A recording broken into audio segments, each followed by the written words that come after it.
for a lot of things. And I passed, first time I can ever remember for any of the Triple Crown races that I passed on any conversation. It's just where it is. Now, the ratings were unbelievable for the Kentucky Derby and for the Preakness, but I just don't know if it can maintain that with most people not even knowing the horses in the race. Yeah, I'll go out on a limb and say the ratings won't be great tomorrow because, and not really because of where horse racing is right now or any of those factors, but I heard, and I could be completely wrong, but the Preakness winner isn't racing tomorrow. It's not. So because usually, even if you don't have the option for the Triple Crown, you at least have both winners. Hey, who's the best horse of those two? Can one of them win? Don't even have that. Second one. You don't even have that. And so it's certainly lost a lot of its luster this year. And yeah, I mean, until you just brought it up, I saw something about it. I think I saw that earlier, that the other horse wasn't racing, but I haven't thought a second about it. I mean, if you had asked me 2 days ago, what's this weekend? What big event is this weekend? I would have told you, Team USA, they're second friendly before the World Cup. I would have had no idea horse racing was going on this week. I feel like I don't feel like it's us. I feel like it's them. No, it definitely is. And honestly, Brett, if it is us, I don't really care. But we do like Dick Girardi. I love Dick Girardi, and I love having him on. He is really the only time I enjoy horse racing, if I'm being completely honest. And horse racing next year will make a lot of changes. Sure. The schedule's going to change, and it'll be back to Pimlico, and I think back to Belmont Park next year, and that'll be better. You know, we might ask Bruce about it. Sure. Might ask Alan about it, but Alan's not that big of an enthusiast of it. Yeah. But Bruce is, but he doesn't like the direction that it's going, so... For something we weren't going to talk about, we just talked about it a really long time. Yeah, so hopefully those changes next year maybe give a little more time between races, and those horses will be out there more, and maybe you'll get some more excitement. Please don't be mad at us, people. No, I don't think. I hope people aren't mad at us. If you are, sorry. NBA tonight, Game 2 of the NBA Finals. Obviously, we talked a lot about Game 1 after it was over, but tonight the Knicks, an opportunity to go up 2-0, a big one for the Spurs. You certainly don't want to go to Madison Square Garden down 2-0, and at least the odds makers had the Spurs as a favorite in Game 1, but even more of a favorite for Game 2. Spurs 6.5-point favorite for tonight. Fun tonight, building for Monday night, and it is rare that New York City may be seeing something that they've never seen before. Good and bad. New York is about seen it all. On the security front, on just the strict security front, now this is now 22 years ago, but in 2004, the Republican Party, with the sitting president of the United States in the middle of terrorism alert in the city that was hit just 3 years prior to that, had their national convention at Madison Square Garden. The Democrat Party has had its national convention at Madison Square Garden. I know we're in a heightened, sensitive time with the assassination attempts, but I promise you, the U.S. Secret Service can securitize that building. Oh yeah, no, it'll be fine. It'll be fine. Certainly. I dare say Monday night at Madison Square Garden may be the safest place on planet Earth. No, I think so. And yeah, it's obviously going to get a lot of attention, especially as we get closer to Game 3 on Monday.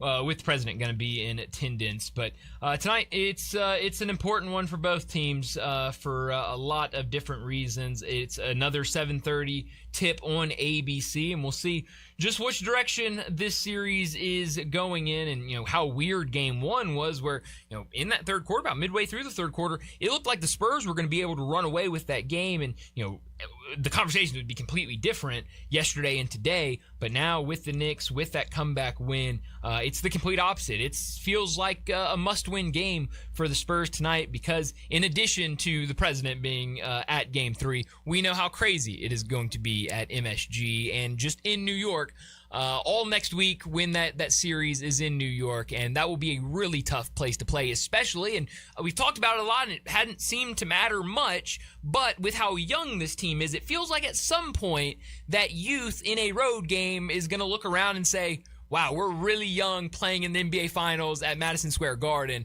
And so it's going to be crazy. So the Spurs need a win, some confidence boost tonight at home. I'm going to get this out of the way today. So when we are back on Monday, whether it's 2-0 or 1-1, we know the decibel level of how wild everything with every factor it's going to be. on Monday night, of course, he has every single right to be there and go. Mm-hmm. And, of course, you have every single right to voice displeasure mm-hmm. or pleasure mm-hmm. or like or dislike. You can boo till your ears drop off if you would like. It is American to dissent. But he has every single right to be there, mm-hmm. and the people there have every single right for whatever passion to be stirred. Yeah, no, they definitely do. So it'll be interesting once we get to Game 3 for that game. We'll talk a lot more about tonight's game and what could possibly happen later tonight. We'll certainly get some picks in the next 2 hours from our guests on tonight. Again, the Spurs a 6.5-point favorite. But some news that I did want to get to here in this first segment coming out earlier, our friend John Barlas with a story about it over at the Daily Memphian. But 2 former local basketball players named in an Alabama State betting probe that was put out by the NCAA earlier today. Amar Knox, who played his high school ball at Bartlett High School, and TJ Madlock, the son of Tony Madlock, who played at Houston High School, both in that, and stemming from a game back in December 2024 where the 4 players, it was them 2 and 2 other players. One player, I don't remember if the player was named, was I guess a bettor reached out to this player, said, "Is this something you'd be interested in?" He said, "Sure," got the other 3 in a group chat with the bettor, and then the day of the game, they had a FaceTime where, according to the NCAA, they all agreed that they would throw the game against Southern Miss. Now, TJ Madlock did not play in that game against Southern Miss, and in the statement from the NCAA, it said that he told them that he was not going to be able to play. He was dealing with an injury. He was going to be out for that game that night. But I'm seeing, and I wasn't able to read through the whole NCAA statement, so I don't know if this was in that probe or if this is just information that other people have gotten, but I saw somebody post that they threw the game for $500 each, which is, I'm sure, look, hey, when I was in college, I would have loved to have $500. I take it right now, but sure. I'm not going to sell my soul for it. So I understand that being a college student, $500 is a lot of money. Yeah. But, when you look at this and kind of the greater meaning of it, it doesn't seem like a lot of money. And had a car payment a long time. Does it make a car payment? Maybe it would make a month depending on the car. Wow, that's sad. Yeah. But again, it's completely different. Like, today, $500 doesn't seem like as much as it did. When I was in college, if you had said do almost anything for $500, I would have thought about it. $500 was a ton of money when I was in college. Yeah. I mean, I was living with $75 in my checking account. So you had a checking account? I did. But you didn't write checks. I did not write checks. But I understand when people see the $500, they're like, only $500. Like, for a college kid, for a 19, 20-year-old kid, $500 is a good amount of money. Well, and I just wonder this. This is a question I'm asking. Does this really repulse people? Is this really that jarring and revolting anymore? There was a time, Brian, anything point shaving, newspaper days, that was out there with 2-inch headlines. I mean, it was news of the world of anything, and unfortunately, it hit close to home a time or two in Memphis. Really hit close with Hot Rod Williams at Tulane, with the Arizona State player in the 90s, with the Boston College players. College basketball has had a lot of this. Cliff Hagan, who went on to, I think, the Basketball Hall of Fame at Kentucky, he was the good guy in the 50s in a Look magazine feature story, ratting out people that were trying to do funny stuff with games at Kentucky. Yeah. So a lot of places have been tarred with this. I just don't know that it has the oomph and impact that it used to, whether it's Alabama State or Alabama. I don't think it does. I don't think it has the shock value that it once did. And I think when you talk about the 2-inch headlines and just how scalding that would have been back in the day, I don't think it has that anymore. I think we have unfortunately seen too much of it over the last couple of years that it's kind of like, oh, it's just another one. But I think it should at least still kind of hit home in the same way of that you are losing, and especially with college sports where for such a long time, the argument for college athletics was the love of the game. They're playing because they love the game and they're playing for a scholarship. Well, you got away from that with NIL, and there are a lot of people that say, well, that changed how I view the game because now they're being paid and it's a different thing. And now it's taking it to a completely different thing because now not only are they getting paid and making money and they're not playing the game for the love of it, now they're actually going out there and throwing games for more money. And so I do think it's discouraging to see stuff like this happening across collegiate sports. Any reverberation to Tony Madlock in his current job for all this? I haven't seen anything. Now it is, that was the biggest thing that jumped out to me of, how in the world are you the head coach's son and you are getting involved in this? I mean, I feel like at that point you've got to be the one that says, look, if this is something y'all want to do, by all means. And look, he didn't play that game. Maybe in his head he was saying, I would have never done that. But count me out. I wasn't going to play in that game, so I really wasn't even a part of it. But, as a coach's son, there's a lot on the line when your name is now, put in this. Now, I haven't seen anything or any questions about Tony Madlock of, his involvement in it or his knowledge of it or anything to that sense. Now, it did just come out today, so you could possibly see that. Does he need to be forthcoming? Does he need a statement? I think it would probably, it certainly wouldn't hurt. Is his job imperiled? I don't think so. Now, if there was more information that came out that, hey, this was more than one game and there's evidence that one of the players told him about it or he knew about it and it kept happening, then yeah, that's completely different. But I'm with you. I don't think there's a single fingerprint so far. It's early. Sure. Of jeopardizing Tony Madlock. Mm-hmm. But if it grew to being anything, then I think he'd be in trouble. But I say all that, and again, I don't think he should be in any trouble with what we know so far. It's early, but so far, nothing. But these coaches, whether it's wherever you are, football, basketball, any sport, wherever, they know if that player went through the chow line and whether they got beef or chicken. Mm-hmm. Yeah. And then all of a sudden, they just don't know anything going on around their program.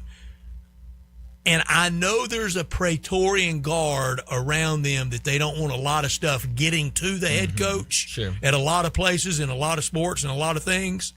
But don't you kind of have to have your pulse better on your program than to have something like this happening, and maybe with somebody that's living under your roof? Sure. And, and that's the even bigger question for this is, they were already an underdog. Again, it was a game against Southern Miss from December 5th, 2024. They were already an underdog going into the game. According to the story over at the Daily Memphian from John Varlas, it says that Southern Miss opened as a 1.5 point favorite, closed as a 5.5 point favorite, and then they ultimately lost that game 81-64. Now, I did say they were leading 33-30 at halftime. So, it might be easier when you're already, at the end of the day, everybody knows you're probably going to lose the game. Hey, I'm just going to miss a shot here or do something there, and we're just not going to cover that 5.5. It's tricky. But yeah, you would think that, it would be kind of hard to, especially with your son, to, maybe not know that. Now, again, he didn't play in the game. Maybe he said, I'm not a part of this, but did he take that money? Because I am seeing now in this story from John Varlas that the group received $2,000, which constitutes as the level 1 violation. I'm assuming the tweet I saw about the $500, that $2,000 was, split 4 ways. Yeah. And I'm not great at math, but that would be $500 a piece. So, we'll see if anything more comes from this, but definitely. Right now, just sad. Yeah, no, it's awful to see. And now I don't think I bet on that game, but I'm kind of wondering. Can you go back and check? Nah, that's too far back. I wouldn't be able to. I bet too much. Green check? I mean, I hope so, but I don't. I can't say one way or the other if I bet on that game or not. I just don't think it has. You used the right word. I just don't think it has the shock value that we don't get too upset. We're a little bit desensitized to all this. Yeah. Now I do think this one now, and that's sad too. Sure, and I think this one jumped out to me more because you look in recent weeks with Brendan Sorsby and what's happening with him at Texas Tech, where everyone's saying, well, he was betting, but he only bet for his team. He wasn't betting against his team. This one was very clearly on the take. They were going to not cover that spread, and they were going to lose. And I think that throw the game. Sure, it absolutely is. However you want to put it. And I do think that is different, because I do think a lot of the stories that we do see are kind of they're just betting. They went on and won a tournament game that year. Didn't they? That was the year they won the tournament. So this was back in December before conference play started or anything like that. So definitely interesting stuff from a couple of local guys. We're just bound to have bigger and a lot more money involved. And a lot more glamorous place than Alabama State do it. Well, and that's really the unfortunate thing about it, is that these, obviously you have to hold these players to a standard, and they should not be accepting this. But these bettors and these people that are setting these up, that are in charge of it, they're preying on the smaller schools and the smaller programs and the places that don't have as much money. And honestly, they're targeting a lot of HBCUs that don't have a huge budget for these sports. And, these players are... they're finding players that will agree to it, and I think it's disgusting that they're targeting these small programs, because those are the players that look at it and say, "Man, I could really use $500 in my bank account." And I'm not going to get caught. They sell them on these lies of, "Hey, you're just going to do this, and nobody's ever going to know." No harm, no foul. Exactly, and so it's really disgusting. I hate, and again, these players need to be held to a standard. And that's why, these guys, they've all, exhausted their eligibility. They're not going to play anymore, but they're banned from the NCAA. But the real culprit of this is the people in charge and how they're preying on these student athletes. And, honestly, I know they're above 18, but these kids, I really, really hate it. But we've got a busy show over these next 3 hours, so let me set it up before we get to top and not top story of the day. 3:30, Alan Bell from Driving the Line. He'll join us. We'll talk a lot of wagering with him. We'll get his thoughts on the Super Regionals, some picks for the games later tonight. We'll certainly talk the NBA Finals with him, Major League Baseball. We'll get into all that in our next segment. 3:45, we'll talk some baseball. We'll update you on what's going on in the Super Regionals, but we'll talk a lot of Major League Baseball to end the hour. 4 o'clock, Bruce Marshall from the Gold Sheet. He'll join us, talk some more wagering, a lot of NBA talk with him, maybe some hockey talk, and certainly Major League Baseball with Bruce. 4:30, we'll talk the NBA Finals as Game 2 later tonight. We'll dive into it,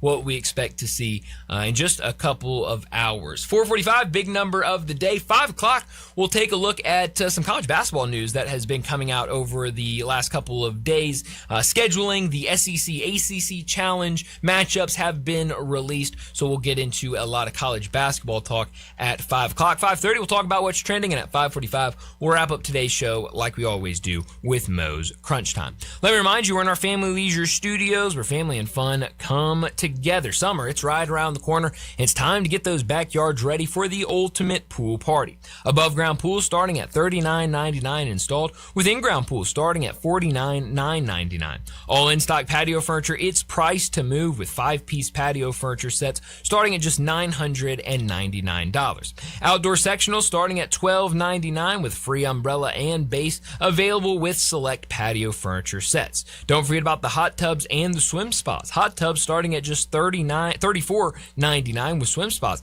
at $16,999. Special financing is available. If you mention this ad, get $200 off any pool or spa purchase. So head out there to Family Leisure, 2120 Whitten Road, just north of I-40. He's Brian. I'm Brett. Our producer is Landon Schmidt, and we are Sportstime, and we're live and local and with you until 6 o'clock tonight. Then the weekend begins, but we want you to be with us by texting or calling 901-360-8255. That's our Sissy's Log Cabin text and talk line number, and all our guests will join us at our Sissy's Log Cabin guest line at 901-360-8255. Always live and local from our Family Leisure Studios in this hour, every day brought to you exclusively by Lexus of Memphis at 2600 Ridgeway and online at lexusofmemphis.com. Great offers on all 2026 models and always special leasing options. You can drive in luxury and confidence knowing that every new Lexus comes with complimentary first and second maintenance services.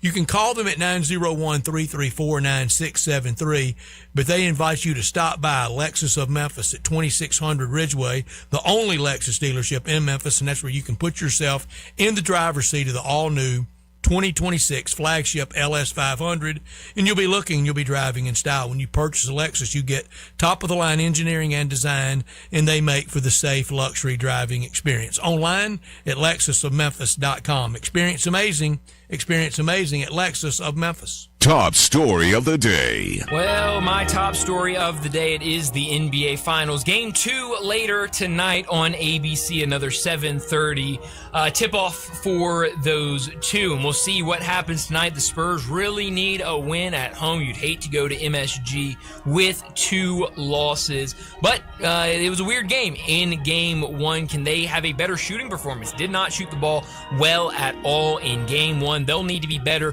Victor Wembanyama will need to be better. While he scored a lot of points for them, you could tell he was out of sorts. He was pressing a lot during that game. They need a more consistent, a better Victor Wembanyama, but they need everybody to step up and be better for them. They were up by 14 points in the second half in Game 1 and still lost the game by double digits. That just cannot happen at home in the NBA Finals. This is a young team, the first time for a lot of these guys to be in the NBA Finals, and so the big question will be, how do they respond tonight? Last 12 games, the New York Knicks are 12-0. San Antonio 7-5. It's crazy. So we'll see. My top story, it's Game 2 in San Antonio. We're all eagerly awaiting it. If the New York City state of mind fever pitch right now is at 10 on the Sports Richter scale, imagine it being the Knicks up 2-0 for Monday night at Madison Square Garden. At 1-1, it will still be charged to the max for Lower Manhattan on Monday at Madison Square Garden. But first things first, San Antonio, they have to even it up tonight for it not to be an all New York story. Yeah, and we're trending in that direction right now.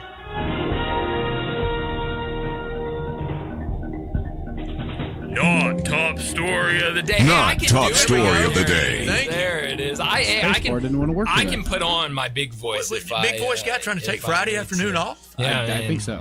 Calling it early this week. My not top story of the day, it is more Chicago Bears news today, as according to ESPN, the Bears took a significant step forward to leaving Illinois on Friday. The Bears board of directors voted on Thursday to advance their stadium development in Hammond, Indiana, with the exact site still to be determined. So it sounds like they keep on. We've been hearing about it all off season, about them maybe moving across the border and into Indiana, and it looks like they're heading that way. Mike Braun, the governor of Indiana, he ran circles around Pritzker and getting the deal done. He absolutely did. I don't think the Bears are leaving Chicago. Chicago left the door open for them to leave. They absolutely did. It's been a disaster from Chicago's point of view. It has been. I know, probably jolting to see the Chicago Bears playing in the Indiana suburbs. Yeah. You did it to yourself. Yeah, that's exactly right.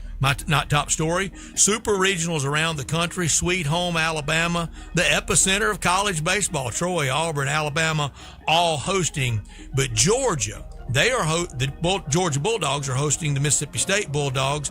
And I think the Go For It in Omaha team is the winner of that Athens super regional, whether it's the Georgia Bulldogs or Mississippi State. If there's going to be a dog pile in Omaha, especially with UCLA off the scene, I think it comes out of the winner between State and Georgia. Yeah, the big question is going to be who is the hunted now, with both UCLA and Georgia Tech eliminated in the regionals. That's number 1 and number 2 overall. So that door seems wide open for a lot of teams. West Virginia made it look easy earlier today against Cal Poly. North Carolina on top right now. You mentioned Georgia, so we'll see if one of these other top seeds, if they can take advantage this weekend. You mentioned Auburn as well. If one of those teams can take advantage and really look the part of a national championship this weekend in the Supers. But that'll do it for top and not top story of the day. Let's get to our first break, and when we return, we're talking some wagering. Alan Bell from Driving the Line, he joins us next.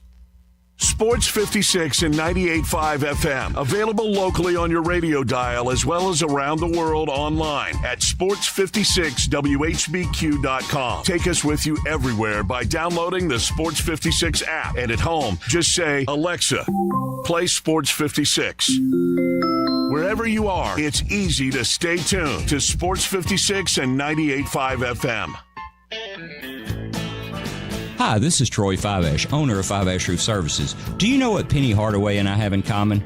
We should both be in that building celebrating the best basketball players of all time. Of course, I'll have to buy a ticket to get in, but he should already be there.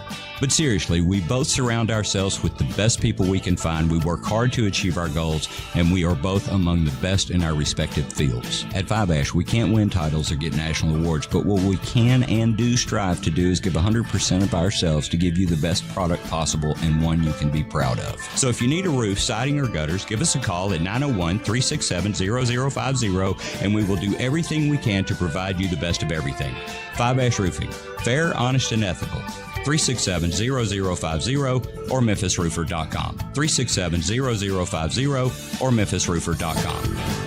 Fiveash Roofing, it's what we do. We're here for you.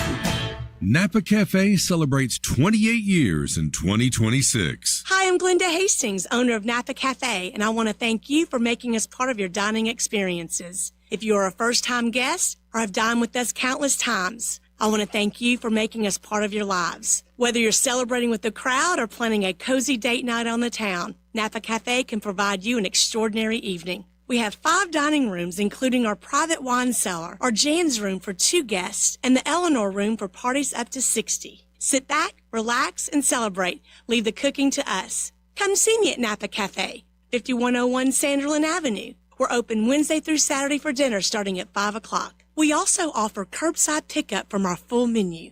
For details on our stay-in, dine-out menu or reservations, visit our website at napacafe.com. We can't wait to serve you. Come join in and celebrate 28 years of Napa Cafe in 2026. Cleanliness is next to impossible unless you call High-Low Commercial Services. For 15 years, High-Low's dedicated team has been cleaning offices throughout the Mid-South. High-Low's janitorial services are customized to your business. Clean once, quarterly, or ongoing, and get the JRD guarantee. We clean until you're satisfied. High-Low Commercial Services, the biggest and the best in the Mid-South. Visit MrCleanTeam.com. That's MrCleanTeam, MrCleanTeam.com for High-Low Commercial Services. Are you paying too much for term life insurance? A man age 50 non-tobacco user can obtain $500,000 of coverage for as little as $110 per month, level rate for 20 years. That's right, guaranteed level rate for 20 years. Call Term Busters for a quote, 1-800-908-7636. You're probably paying more than you should. Call 1-800-908-7636. Sample rate for preferred non-tobacco rate class, exam required to qualify. For details, call 1-800-908-7636. Paid for by Robert Livinger, Insurance Agent. Progressive knows that boat days can come with unexpected problems. Dang, I forgot the wakeboard. How am I supposed to enjoy myself without my favorite water activity? I mean, sure, we could still go tubing, fishing, or even just relax on a floaty, but without the wakeboard, what's the point? If a real problem comes along, your boat's protected 24/7 with Progressive, so you can keep worrying about boater problems. Progressive Casualty Insurance Company and affiliates, not available in D.C. Do you know one of the best things you can do for your employees or family's health? Provide Arctic Clear bottled water. Arctic Clear bottled water is your locally owned and operated bottled water provider. Arctic Clear is 100% natural spring water with free delivery and setup, dependable service, and no long-term contracts. What an easy choice. Call Jeff Manus today, 901-382-2363, or visit arctic-clear.com. Arctic Clear bottled water. Call now, 382-2363. That's 382-2363. Sports 56 Traffic. Good afternoon. We got a couple of EMS calls out here the last 15, 20 minutes. Already trying to build going outbound on Sam Cooper over here up by Perkins and Hyla. Trying to get south of Memphis this afternoon. It's been a little bit of a challenge with some radar down through there earlier. 55 pushing down into DeSoto County. Bridal season is here. Shop local this weekend and save a ton of money at Weimer's Jewelry, 7525 Highway 64. I'm Commander Chuck with your on-time traffic.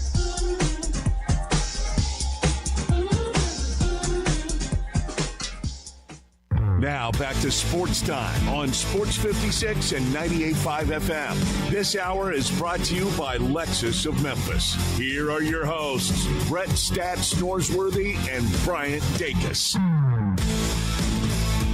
Welcome back into Sports Time. Bryant and Brett with you, and we've got to talk some wagering. Joining us now from Driving the Line, Alan Bell. He joins us every Friday to talk some wagering. Alan, thanks so much for joining us. Plenty to discuss, but let's start with Game 2 of the NBA Finals later tonight. We saw the Knicks, a comeback win for them in Game 1. Game 2 tonight, the Spurs, an even heavier favorite, a 6.5-point favorite. That line around 217.5. What do you like in this game tonight? Well, I'll tell you this. First off, appreciate you guys having me back. It's good to talk to you Friday. Look, I like points in this game, but this morning at 9 a.m., the total was 213.5. It's now 217.5. That's 4. Yeah. And remember, Game 1, the under hit of 218.5. But I like points in this one overall. Now, the Spurs, they have to win this game. 6.5 points, I don't know about that because New York's now won, 12 in a row? This team's on absolute fire. I think the smartest way is to play the over. I think you're going to get points because San Antonio has to attack the rim all night long. It's period, point blank. Points. That's how you get out of it. 12 in a row for the Knicks, 7-5 in the last 12 for the Spurs. The Game 1, the Knicks held under 195 points. That was the first time under 100 since losing to the Knicks on March 1st. Do the Knicks have their number? I'm telling you, man, it feels like the Knicks might have everyone's number. I mean, especially the way they're playing now. But, yeah, I mean, this team is so difficult to defend because, number one, Jalen Brunson can do everything, and you've got way more stars than just him. And their coach, I think everybody is just clicking at the right time. Obviously, when you won 12 in a row here, they might, but we're going to find out. I mean, this is as pivotal as they get because if you go down 0-2, oh, buddy, historically, not good. No, definitely not. Is there any player props that you like tonight on either side with the Knicks or the Spurs? Yeah, so, look, here's the difficult part. It's Jalen Brunson on the Knicks side, right? Because he does everything. He's in every stat category. But he's shooting a lot of threes right now. He just doesn't hit a lot of them. I like him over 2.5 threes. He usually puts up 8 to 9, so you're going to get the opportunity there. If you're on the other side with San Antonio, Stephon Castle, De'Aaron Fox, over 6.5 assists, over 7.5 assists, respectively. I like both of them. This team is just an assist machine all across the board, man. So if you look at the player props on the Spurs side, look assist. That's where you're going to get them. In the preseason, did you have any fun tickets on the Knicks winning at all or the Spurs? I wish I did, buddy. All three of us, man, we'd be out looking at what kind of boats we want for the summer. No, I wish I did. I mean, it is incredible, man. And New York fans, like, they're the ones that, like, they're smart about this too. Like, they're not saying anything. You know what I mean? Like, they've been here before. They know.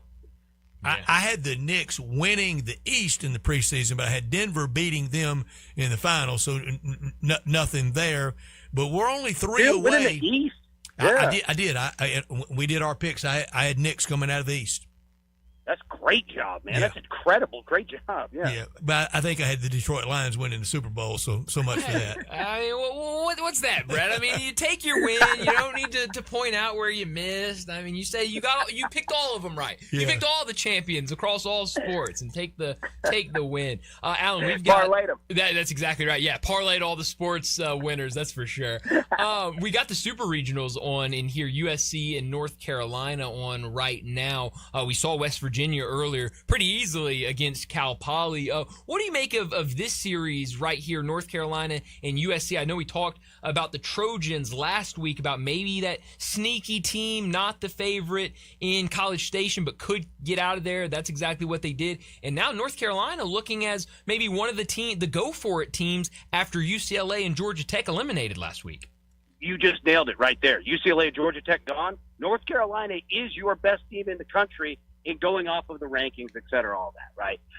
Yeah, North Carolina can absolutely win a title, but USC can too. Now, the last score I saw before I stepped out of the race, I saw 4-1. North Carolina was up on it. Yep. Okay, yeah, it makes sense. Like, these two teams can pitch. Runs are going to be tough against both of them. They both have top 5 pitching staffs, but this North Carolina team is no joke, man. And West Virginia on Cal Poly, that's what you need to do. Come out and get a lead knock these teams out. Don't let them mess around. But keep going, man. These games and these super regionals, my gosh, they're good. That scene at West Virginia after they won and everybody in unison singing "Take Me Home, Country Roads," it really good. And for West Virginia, Cal Poly, and they match up with Troy or Little Rock. Brian had this note on Monday. Somebody's getting their first win ever in Omaha. That's fun. You know what? You're right. 100% they are. And that is fun, man. And that's what I love about college baseball, because I was reading stories about Troy. You know, they're reaching out to schools and high schools to get bleachers, to get all this for the super regionals. Like, I love stuff like that, man. Like, that's what it's about. It's great, man. I love the college baseball postseason. It's going to be awesome. The college baseball season, it starts in the teeth of the winter. I mean, it does. February. Yeah. I think when it started here was we were coming out of record snow. It was cold. It starts in that. It goes up against March Madness. It goes up against all the other sports. At this time of year, right now, underreported or reported properly, college baseball. Underreported because ESPN just released yesterday or the day before, it's the highest viewership they've ever had in college baseball. Yeah, so the sport is on an excellent trajectory. We're seeing the money behind it, and from the SEC to the Big Ten, all across the board, and not just the Big Five either. That's what makes baseball great. Cal Poly can play in that game. Troy can play in that game. Little Rock can play in that game. That's what makes baseball great, man. It's awesome. Coastal was in the finals last year. Coastal's won it. Dallas Exactly. Baptist. I mean, you're never seeing Cal Poly equivalent, even in the NC basketball tournament, be on the cusp of being in a Final Four.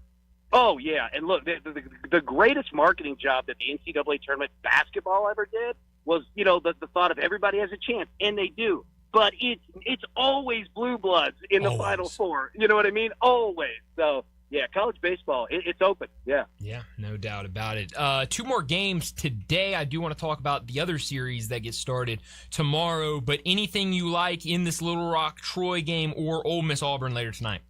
Yeah, so look, Little Rock, man, like they're the exciting team. Can they get the runs up on Troy? Troy can pitch. They're going to look to keep this game low scoring. If it gets high scoring, take Little Rock. Ole Miss and Auburn, oh my goodness, look, this is going to be an awesome game. I like the over in it, even though Auburn has a top 5 pitching staff in the country. Auburn is not necessarily the best game 1 team in the country. They're excellent in game 2, excellent. But game 1, they could give up runs, and I think Ole Miss is here for the party. So I like the over in that one, man.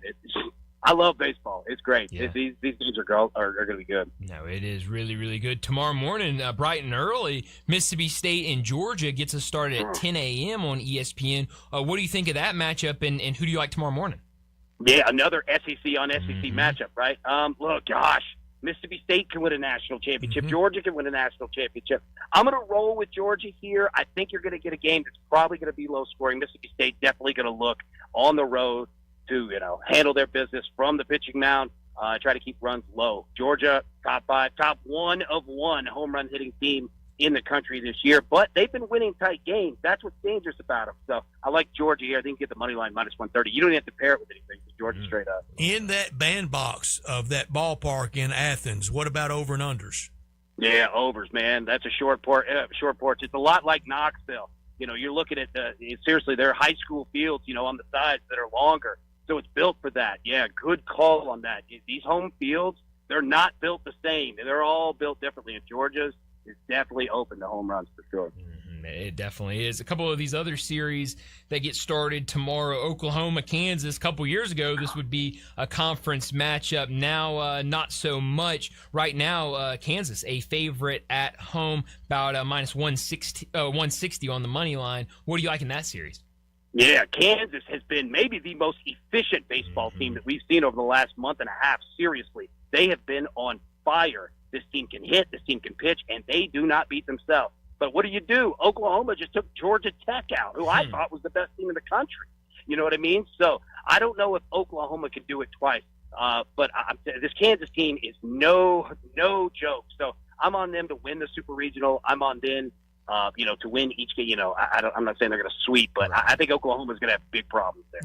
And Alan, as we know in sports, we all have real long memories, all those times with Barry Switzer and Bob Stoops, and OU would roll into Lawrence and just stomp their face off. This is KU's payback for OU for those years.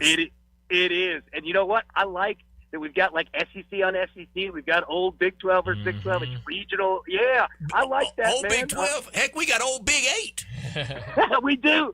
You nailed it right there. We absolutely do. We got Pepper Rogers versus Chuck Fairbanks in this one. You win the day on that reference. Well done. No kidding. Alabama St. John's to end the night tomorrow night. Alabama looked really good last week. And same with St. John's. They were really impressive. What do you think of that matchup? Yeah, look, Alabama's got to do the same thing that West Virginia did. Hit a 3-run home run in the first inning and take them out of the game. You know what I mean? But let me say, Alabama's had a heck of a draw, and they're a good baseball team for sure. But do not mess around with St. John's. This team is here for a reason. They can play, too. But Alabama, they just get runs up, all right, and cause problems. That's what you want to do. Yeah, going to be a lot of fun this weekend with all the college baseball action. Speaking of baseball, Major League Baseball, we've got one game underway right now with an early game up in Chicago. But anything you like tonight across Major League Baseball? Yeah, look, I like runs, and I like runs out on the West Coast. All right, the Angels and the Dodgers. I believe we got an over 8.5, somewhere in there. I really like that one. Also, keep an eye. Like these West Coast teams, man, the A's, the Cubs, these teams are hitting the ball right now. I like those two in terms of looking for runs tonight. Were you on the right side of that Cub ninth inning miracle last night? No, well, I had the A's team total over 4.5, so I luckily got that one early. But what a game Go to bed with a winning ticket under your pillow. Right. My goodness, man, that was an incredible game, and I'm telling you, man, these two teams are hitting the ball very well. Yeah, that Tooth Fairy doesn't have anything on winning ticket under your pillow, does it? That's the best one that you want right there. That's exactly right. That's that money right there. Well, Alan, as always, thanks so much for joining us. Enjoy your weekend. Good luck this weekend, and we'll talk to you again next Friday. Hey, look forward to it, boys. Appreciate it, man. You have a great weekend. Thanks you too, Alan. Thank you. Thanks, Alan. Alan Bell joining us, talk all things wagering and talk some Major League Baseball. Giants up 8-0 right now over the Cubs. They are really putting it on them. In that stretch for Switzer at Oklahoma, he was just pounding everybody. I mean, this wasn't against Kansas, but Billy Sims is a senior in high school back in Hooks, Texas. And this is how different times were then. Play football on Friday night. He's at his job at a gas station on Saturday morning. Holy cow. OU's up about 50-0 at halftime against Colorado. And from the locker room, from a payphone, Barry Switzer calls him at his workplace and said, "Hey, we're up 50 at halftime against Colorado. A year from now, you're going to be in this locker room with me." Holy cow. Wow.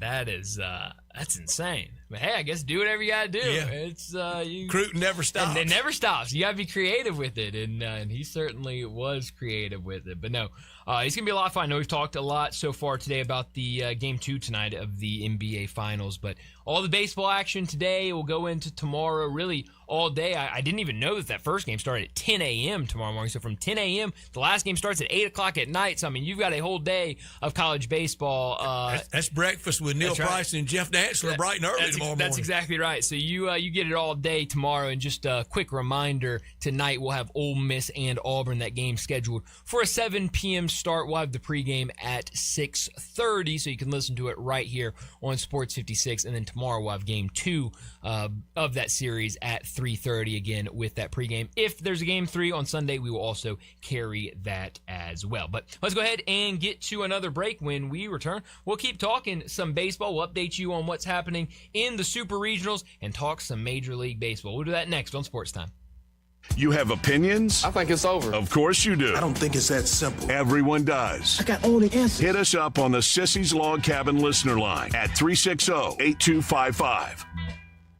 Your home is your best investment, so why not make it the best it can be with help from Gates Lumber? Start with your front door, serving 2 purposes, curb appeal and security. Gates has solid construction doors built for security, durability, and beauty. See and compare wood, steel, and fiberglass options side by side at Gates Showroom. It's easier to choose when you can see and touch real doors with real assistance from knowledgeable staff helping you choose the right door for your home and budget. So don't just replace your door, upgrade your protection, and Gates Lumber is the right choice. Family owned and operated, serving you for over 100 years with free estimates, free delivery, competitive prices, and quality products. Call 901-942-3201, go to gateslumber.com, or come by their showroom, 1253 South Bellevue Boulevard. Gates Lumber, celebrating over 100 years with a passion for craftsmanship since 1920. Looking for that perfect piece that says forever? As did Grammy winner Lainey Wilson for her engagement. Discover the elegance of Holly Winter fine jewelry in Germantown. From stunning custom designs and engagement rings to timeless gifts she'll treasure for years, Holly Winter offers personalized service and beautiful fine jewelry for every occasion. Visit Holly Winter Fine Jewelry at the Shops of Forest Hill on Poplar, where Memphis finds sparkle, style, and something truly special. Holly Winter Fine Jewelry, 9155 Poplar, Suite 18. Why so down, little buddy? Little buddy? I'm just trying it out. New. Fine. Why so down? Somebody invited me to a barbecue. Ooh, I'm guessing they're not from here. They were not. It takes time for people from other parts of the country to understand that barbecue is a food, not an event. Obviously, they meant a cookout. I imagine you let them know that. I did. I went on an extended rant about how if they want barbecue, they need to go to Central Barbecue, because Central Barbecue has the best barbecue in the world. But they weren't planning on serving ribs at their barbecue? They were cooking burgers. Oh, those Philistines. If you need glass replaced, there's only one name you need to know. Binswanger Glass, the largest full-service glass company in the U.S. They've been an industry leader for over 145 years. For all your residential, commercial, or auto glass needs, Binswanger Glass is the name you need to know. 24-hour emergency service for all commercial customers, plus a nationwide warranty on all professionally installed glass. Visit Binswanger Glass in Midtown at 340 South Hollywood across from the Liberty Bowl. Visit binswingerglass.com. Binswanger Glass. Rick's Powder Coating for a beautiful finish every time. Rick's Powder Coating specializes in automotive, ornamental, residential, and industrial coating. With 2 conveyor lines and the largest batch ovens in the Mid-South, Rick's can accommodate all of your powder coating needs. Locally owned and operated since 2002, Rick's Powder Coating will customize a beautiful finish just for you. Drop by or call to see how Rick's Powder Coating can bring color to your life. 901-367-2771 or rickspowdercoating.com. Hey, you ready to bang? Bangers Pickleball in South Haven is now open with 10 courts, a restaurant, and 3 bars. New to pickleball? No problem. Take a free Bangers 101 class to learn. Bangers offers a great time for everyone, and there's no membership required. Bangers even has events for you non-pickleballers like mahjong, trivia, whiskey, and wine tasting. Bangers Pickleball has it all. All the rage, all the fun, all for you. Please dink responsibly at Bangers Pickleball, 6787 Snowden Lane, South Haven, Mississippi. Let's bang. Now back to Sports Time on Sports 56 and 98.5 FM. This hour is brought to you by Lexus of Memphis. Here are your hosts, Brett Stats Norsworthy and Bryant Dacus.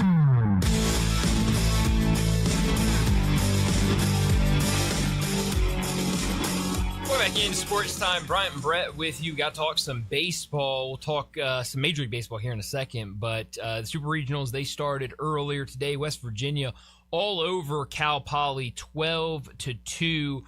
It was a good game early, and then in the fourth inning, bottom of the fourth, West Virginia hits a grand slam. They tack on another run, a 5 spot in the fourth, and really Cal Poly could never recover after that. Right now, North Carolina up 4-1 against USC. Bottom of the fifth inning, so we'll see if USC has a comeback in them, but so far so good for North Carolina. 2 games later today, Little Rock, Troy. That will start here in about 10 minutes on ESPNU, and then Ole Miss, Auburn at 7 o'clock tonight on ESPN.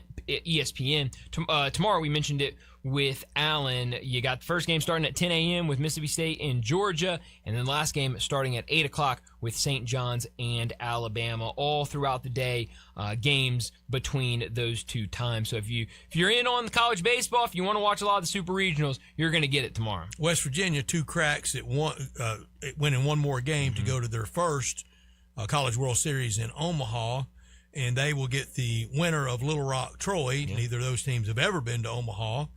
And like you said, on Monday, somebody's going to get their first win ever out of all these teams in Omaha. Special times for them in West Virginia with all that experience from last year.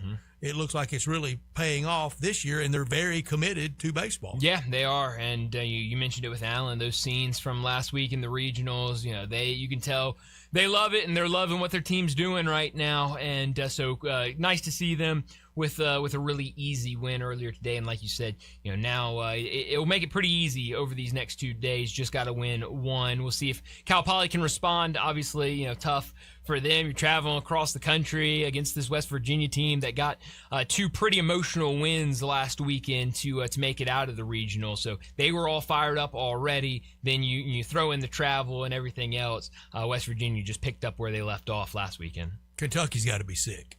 Oh, definitely. Long off season for Kentucky baseball. It absolutely will be. And so pretty tough year sports wise. The big three money makers, no question. And to fire Mark Stoops, basketball flat and in like that in baseball. Yeah, certainly a lot of questions around that basketball program this offseason with how things have played out, and I know a lot of people were getting very worried about what would happen with Momcilovic if he when some of the thoughts kind of became trending to maybe he would go to Louisville, of the fact that he could announce his commitment to Louisville the same day that Kentucky gets eliminated from the regionals. Too much. And yeah, it was close. One of the two happened. Luckily, they were able to land the basketball side of things. But they definitely got to be feeling some sort of way, and hopefully things look better next year for all sports. And the big money, the big spenders, all in Austin, Oregon, and Texas. Yeah, no, that's right. And we always joke about it. Doesn't feel like Oregon, with all that money they're putting into athletics, that they don't really want the baseball to be the one that they win. They really want football, and same with Texas. Texas, we always talk about them being back, and so it is kind of funny that those two money brands that they're playing in the Supers, one of them will go to Omaha. The other, it will start another long off season. And college baseball can really salve the sports year wounds. You can end feeling pretty good about yourself when it hadn't been so great, or cherry on top. Been really good, like Georgia, really good sports year, and ended with a dog pile, pardon the pun, in Omaha. Good year goes to great year. Absolutely, yeah. And we've talked about on the other side of things of, if you get that tough loss or early elimination, I mean, you're waiting around until football starts, and that's a long time to really be stewing on what's going on with all the sports. I think it puts pressure on the football coach, and I'm not picking on anyone. I'll use two places. I'll use Tennessee and Arkansas. Okay, baseball didn't really salve anything. We didn't finish that happy.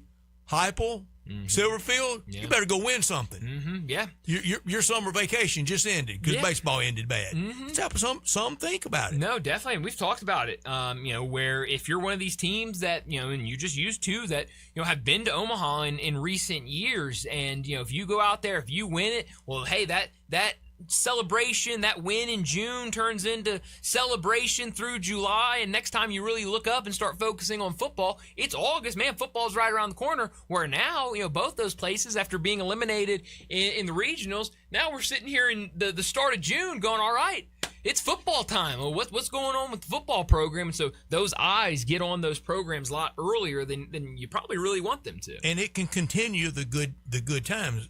This year at Auburn, not a lot to cheer about. No. To finally win their first College World Series, okay, that ended okay. Absolutely. And so, yeah, I mean, there's... Go get them, Coach Golish. Exactly. There's certainly two ends of it, and, it'll be fun for especially these SEC teams because, it just means more, Brett, as you know. So, but there's one place, even with their first dog pile in Omaha, when's football start?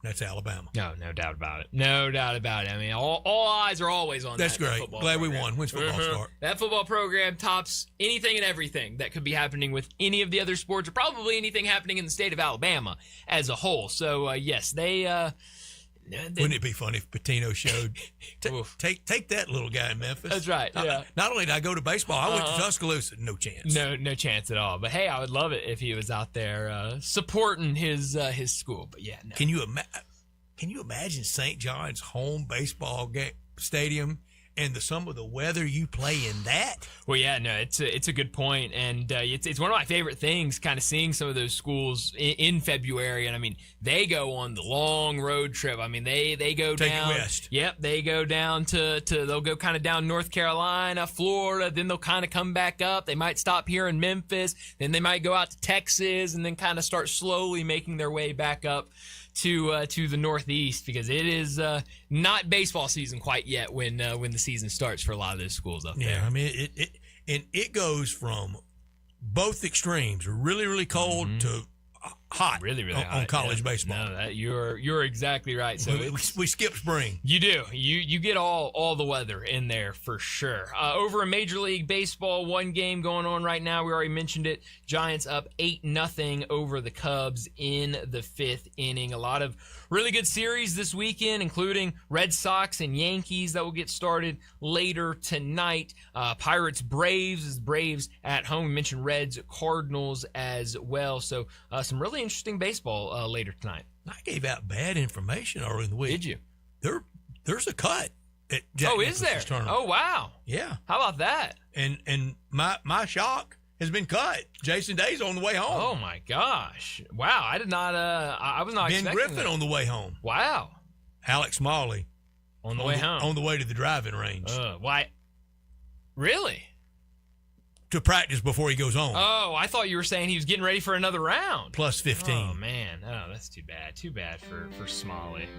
Who had Smalley? I noticed Landon started the outro music when we started bringing up Alex Smalley. There's no need to continue this conversation. No, definitely not. Next hour. Yeah, that's exactly right. Let's get there. It'll be all about Alex Smalley. No, yeah, we'll focus a lot on Alex Smalley. Okay, so we do have a cut. I don't think any of my guys. I think both my guys made the cut. So that is Ben Griffin in danger of it. Good. I think. Yeah, no, that's what we just said. I think Ben Griffin going home. So we'll see how that plays out as new information here, as we're all learning that there is a cut this weekend. But let's go ahead and get to a break. When we return, we'll start our second hour. Bruce Marshall from the Gold Sheet. He joins us next.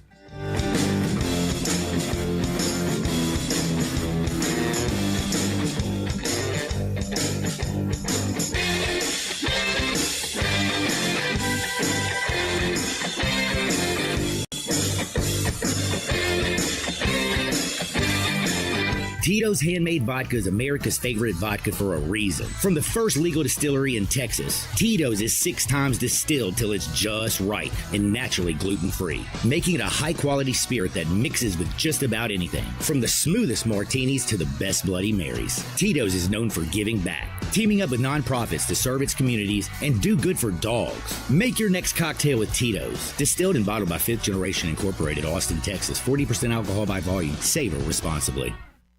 Big color, bigger savings. Sherwin-Williams Super Sale is here. Get 40% off paints and stains June 5th through the 11th with prices starting at $30.89. Whether you're refreshing your interior or exterior, we've got the colors to bring your vision to life. And with delivery, getting everything to your door is easier than ever. Shop online to have it delivered or visit your neighborhood Sherwin-Williams store. Retail sales only. Some exclusions apply. See store for details. Delivery available on qualifying orders.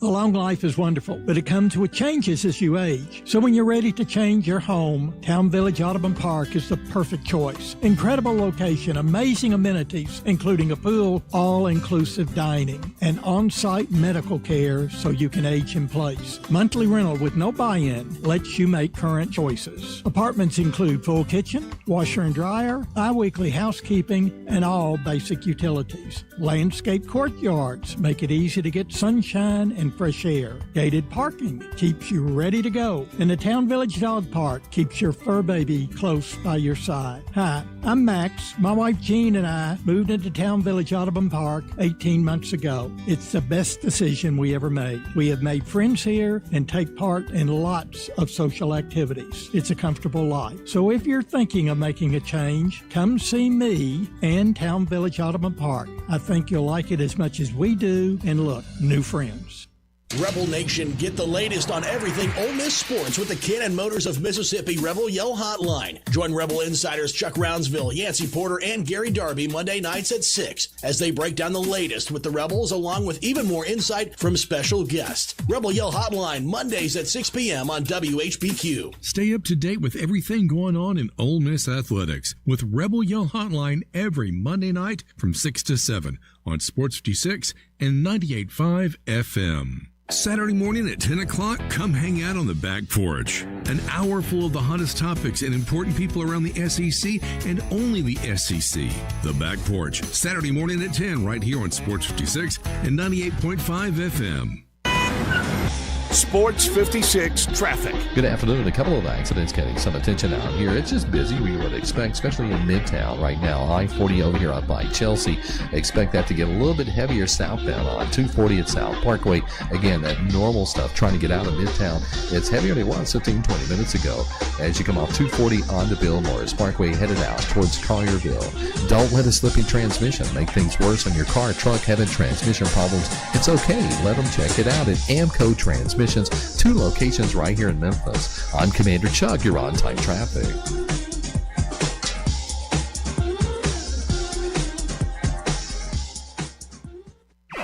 We are Sports 56, WHBQ Memphis, and W253DF Memphis with John Harden. Weekdays from 11 to 1. Now back to Sports Time on Sports 56 and 98.5 FM. This hour brought to you by Landers Ford in Collierville. Here once again are Brett Norsworthy and Bryant Dacus. When you hear the sound coming, hear the drums drumming, I want you to join. Welcome back into Sports Time. Bryant and Brett with you as we start our second hour on this Friday afternoon. We got to talk some more wagering, and joining us now, like he always does, it's Bruce Marshall.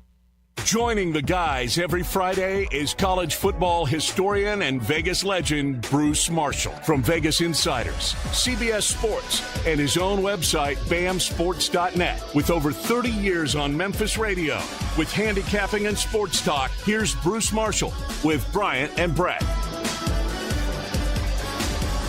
Bruce Marshall joins us now to talk some wagering. He's from the Gold Sheet, and he's with us every single Friday afternoon. Bruce, thanks so much for joining us. Tons to talk about, but I want to start with the NBA Finals. Game 1, the Spurs get a 14-point lead in the third quarter, but ultimately it was the Knicks who won by double digits. What did you make of what you saw in Game 1? Wow, I think Bryant, that was very disturbing for San Antonio there, and I think it sort of laid out a template for the rest of the series. The Knicks were a little flat at the outset there, as they were after that long layoff in Game 1 of the Cleveland series, and then having Brunson go out for a while there in the first half added to the concern there. And San Antonio probably should have been able to push that lead out a bit further. But as the game wore on there, you could see the Knicks gradually gaining control, and then they really stepped it up a notch in the second half after Brunson came back. And I had forecast before. It was an AP story that Mark Anderson wrote last week, where he quoted me forecasting the series, and I said I think the Knicks are going to win the series. The reason I think they're going to win that is because just fundamentals in particular. A lot of it involves Cat. And what Karl Anthony Towns has been able to do, more of that in a second, but just strategically here, this 5-out look, spreading the perimeter with spreading out San Antonio's defense and using Cat out there, takes away Wemby's ability to really dominate the game on the defensive side. He is too far away from the basket, especially if he's guarding Cat, who showed an ability to get past him. And that's something San Antonio is going to have to address, and it's hard to keep Wemby just down in the paint against this offense because they spread out the perimeter so much. So that the fundamentals are very tough there. Too, also on the wings there, the Knicks are just bigger and stronger there with Hart and Anunoby. I think it's a tough fundamental matchup there for San Antonio. It looks to me like San Antonio's remedy, or a couple of things. One, I think they'll play Dylan Harper more. He was on the bench in the fourth quarter. I think if Mitch Johnson had to do Game 1 over again, he wouldn't have done that. listen, Darren Fox is not playing at 100%, and I think we're going to see more of Harper. That might be a key for the Spurs. But bottom line is their remedy is going to be just shooting three-pointers better. But that's a pretty rickety angle there, because the three-pointers, I don't know that they have enough pure shooters where that can be consistent. Champagne did make some the other night, but Castle has been erratic. We mentioned Fox being erratic. Do you want to count on Harper to make threes? And Wemby is out there too far, and if he's shooting, if all he's doing is shooting a lot of threes, that's a poor man's Kevin Durant, and that's not the way the Spurs are going to win. I think they're in trouble, and what we mentioned about Cat before, and I think we mentioned this last week, what Mike Brown did, the adjustment he made back in the Atlanta series after they were down 2-1, and looking in some trouble, but a subtle adjustment there just to run the offense a little bit more through Cat and not just Brunson every time down court. And that seemed to animate and engage Cat. He's been a different player since then, both ends of the court. It's like we've been waiting to see this from him for a decade, for him really to take it seriously on both ends of the court, and he's showing what he can do. He might be the MVP for the Knicks, although, Brunson would probably get more votes, but I'm not sure Cat isn't their most valuable player right now, and that's why I think the Knicks are going to win this series, and they may win tonight again. Bruce, I'm just going to be candid. Going into this playoff year, Mike Brown was not considered a coaching heavyweight in the NBA. Was that wrong or right? And it certainly has improved. And do you just said you think he's had a good postseason? Has that image been shined up some? Yeah, I think so. I mean, he's been in some spots. I mean, he did get, Cleveland, I think he got, Cleveland pretty far at one point when LeBron was there. And he's been in some situations that have been, not quite set up to do well. But everybody knows, I mean, he lives and breathes basketball. He does know it. And I think he finally found the right fit. And I think this is sort of an intersection of Brown and the team and the players there coming together at the right place and the right time. This is a mature team the Knicks have. These aren't a lot of young guys here. Also, there are guys here from the Villanova tree, the Jay Wright tree, including Brunson and Hart and, and Bridges. I mean, they understand, basketball strategy here. And the connection that Brown has been able to form with them is very good. It's also, I think the interesting thing here is that the owner, Jim Dolan, who has come under a lot of criticisms, rightly so, over the years, might have finally got something right when he moved out Thibodeau after last season and went for Brown. His reasoning was he thought that the team just wore out a little bit too much late in the season every time under Thibodeau because he drove them so hard physically, and he wanted a coach who could maybe dial that back a little bit and just sort of connect with them on a different level. I think these guys like Brown. They like playing for him. In Dolan's case, it's more, it just proves that a broken clock can be right, is always right twice per day. But he stumbled into a good fit, and I think just the fit here with Brown is perfect with the Knicks. Did he also get lucky with Leon Rose and Worldwide Wes? Yeah, I guess so. Yeah. Worldwide West is EVP. He's executive vice president of the team. Yeah, I know. Yeah, they did. Shocking. And it's just, but I think all the pieces have. I mean, the NBA, and this is the thing. Everything is sort of temporary in the NBA, and these things fit. And we're looking at an 8th different champion in 8 years, and in that span, we've seen teams that we thought we're going to be able to win more championships, if not in a row, but certainly more. I mean, the Lakers, that was a fluky thing, I still think, in the bubble in Orlando in the COVID year. Me too. But, LeBron and AD didn't do it after that. The Bucks with Giannis, we thought this was going to be the start of something big for them. It wasn't. Denver won 3 years ago, and we thought, okay, that's not going to be the only time Denver wins the title. Oh, well, it might be, because it looks like the Nuggets are having to make adjustments. What about the Celtics 2 years ago? Didn't think that was just going to be a one-and-done thing, but 2 years since, they haven't gotten back. And last year, Oklahoma City, this year, ran into a roadblock. So it's all, just at the moment in the NBA. It's how things shape up in the moment. And this moment seems to be the moment for the Knicks. This might be a one-time deal for them. I wouldn't count on this happening next year, but it's happening right now, and that's the important thing. Bruce, that's great recitation, but you also can go back to 19 in Toronto before COVID. Yes. Before the bubble. Yeah, that's right. And that one, although that seems sort of, because Kawhi left right after that, and that seemed like we knew it was one and done. One-shot deal with the Toronto, and they never quite reached that level again. So yeah, that's another one. But that's sort of when this, the streak, and now this will be the 8th season starting with Toronto in 2019. That a different team has won every year. You've made it clear you like the Knicks to win this series. Do you think the Knicks can sweep? Possibly. I think it's interesting. Now, tonight they are an underdog, and it's a little bit higher spread than Game 1. And I think what the marketplace has done, there's so much discussion about the playoff zigzag, and it's generally worked pretty well over the years, and it seems to work best after the home team loses a Game 1, they get Game 2 at home, and the bounce back has been pretty strong generally in Game 2. And I think they sort of built that into the price here tonight, which is why this price is a little higher than Game 1. But I'm not on board with that at all here, because I think superseding all that should be the fact the Knicks are on this tremendous run right now, 12 in a row, plus 292 scoring margin. They ended up winning by double digits even in Game 1. And I think that supersedes the zigzag. And by the way, the zigzag doesn't always work. I mean, it's not etched in granite. Yet they have sort of built that into the price tonight, and I think it just creates extra value. The point spreads usually don't matter that much in the finals. You either win or you lose. The Knicks can win this game, I would.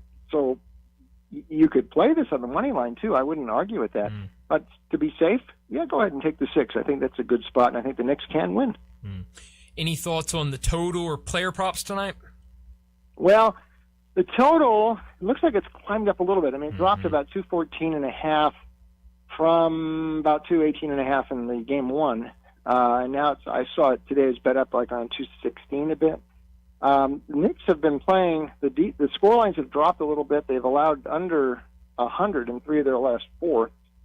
But the trend line from the start of the second round of the playoffs is still pretty strong, over 24 and 12.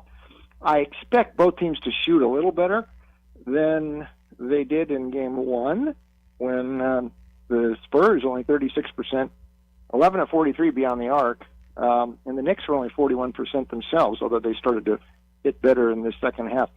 They can both shoot better than that. That's why I think this one probably goes over tonight. But I think my first call tonight would be just take the Knicks and then secondary play maybe on the over. Bruce, do you find any parallel? Or is it just coincidental, or is it just Brett being the consistent John Calipari critic that he is, that since Worldwide West has gone to work for the Knicks, John Calipari doesn't get as good at players anymore? That is true. I mean, he was the connection, and he was on the team playing here. Yeah, I mean that's part of the that helped Calipari a lot. All those years, that's for sure. But yeah, I mean that might be a fair assessment, sure. The Belmont tomorrow. I know it's your favorite of the 3 Triple Crown races. Brian and I earlier we're talking. Today is the first time we're going to talk it with you, but today is the first time that I can ever remember doing Memphis radio in 34 years that I didn't have separate and apart even from you, a dedicated horse racing guest, usually Dick Girardi. I passed, and I love Dick Girardi to death, but I passed. It doesn't have any oomph tomorrow. How do you feel about it tomorrow? I feel exactly like you, and the reason it is because it's not really the Belmont. They are running this thing at 1.25 miles. Of course, they're running third straight year up at Saratoga because they are revamping the whole Belmont facility. So I think they're going back to Belmont next year. The Belmont's track, of course, is a 1.5 mile track. And so you can run, that's an easy race to run at Belmont just one time around. Most tracks are 1 mile or 1.1 miles. Saratoga happens to be 1.1 miles track. If they run 1.5 miles at Saratoga, they have to put the starting gate right about the top of the far turn. which they have chosen not to do. The Belmont is the Belmont because it is supposed to be the endurance test at 1.5 miles. If they run it at 1.25 miles, it's not. And what bothers me is that when the Belmont was run at Aqueduct between 63 and 67, and that's when they were revamping Belmont the last time. The old Belmont they tore down. It took several years to get the new Belmont ready, but they finally did by 68. But they ran the Belmont at 1.5 miles at Aqueduct. Aqueduct has a 1.1 mile track, just like Saratoga. They started the race at the top of the far turn. You can go back and look at YouTube. You can do that, and there were no mishaps in the race. I mean, that's where they started the race. And for some reason, they're not doing that at Saratoga. And this isn't the Belmont. So I'm not even paying much attention to it. And I don't know that the people in charge really have a sense of history like a lot of modern sports people. But, it's not the Belmont now. It's just like another version of the Kentucky Derby. And so I'm not that interested, really. Wow. Yeah, I think you're absolutely right about that. It really is. It has changed so much. Talking to Bruce Marshall, he joins us every single week to talk some wagering. Bruce, I got to get your thoughts on the Stanley Cup Finals. How are everybody in Vegas handling the Knights being in another Stanley Cup Final, and what have you thought about the first two games so far? Well, not too well after last night, Brian, because it looked like they had the Hurricanes pinned on the ropes there, and looked like they were going to bring a 2-0 lead back here to T-Mobile for Game 3.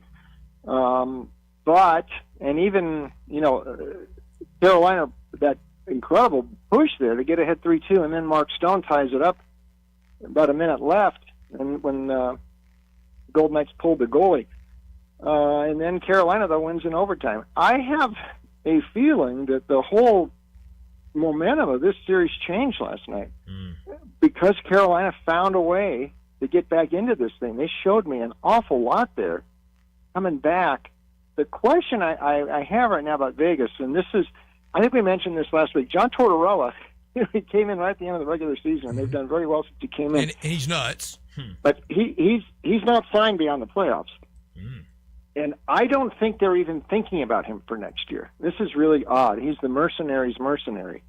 And he's been fired from every job. He's won a lot in the NHL, but he's also been fired a lot. And so every I think network. they're looking at this. Yeah, I mean, they're just looking at this very short term. Carter Hart, he's got in goal. He remembers Hart, who played for him in Philadelphia.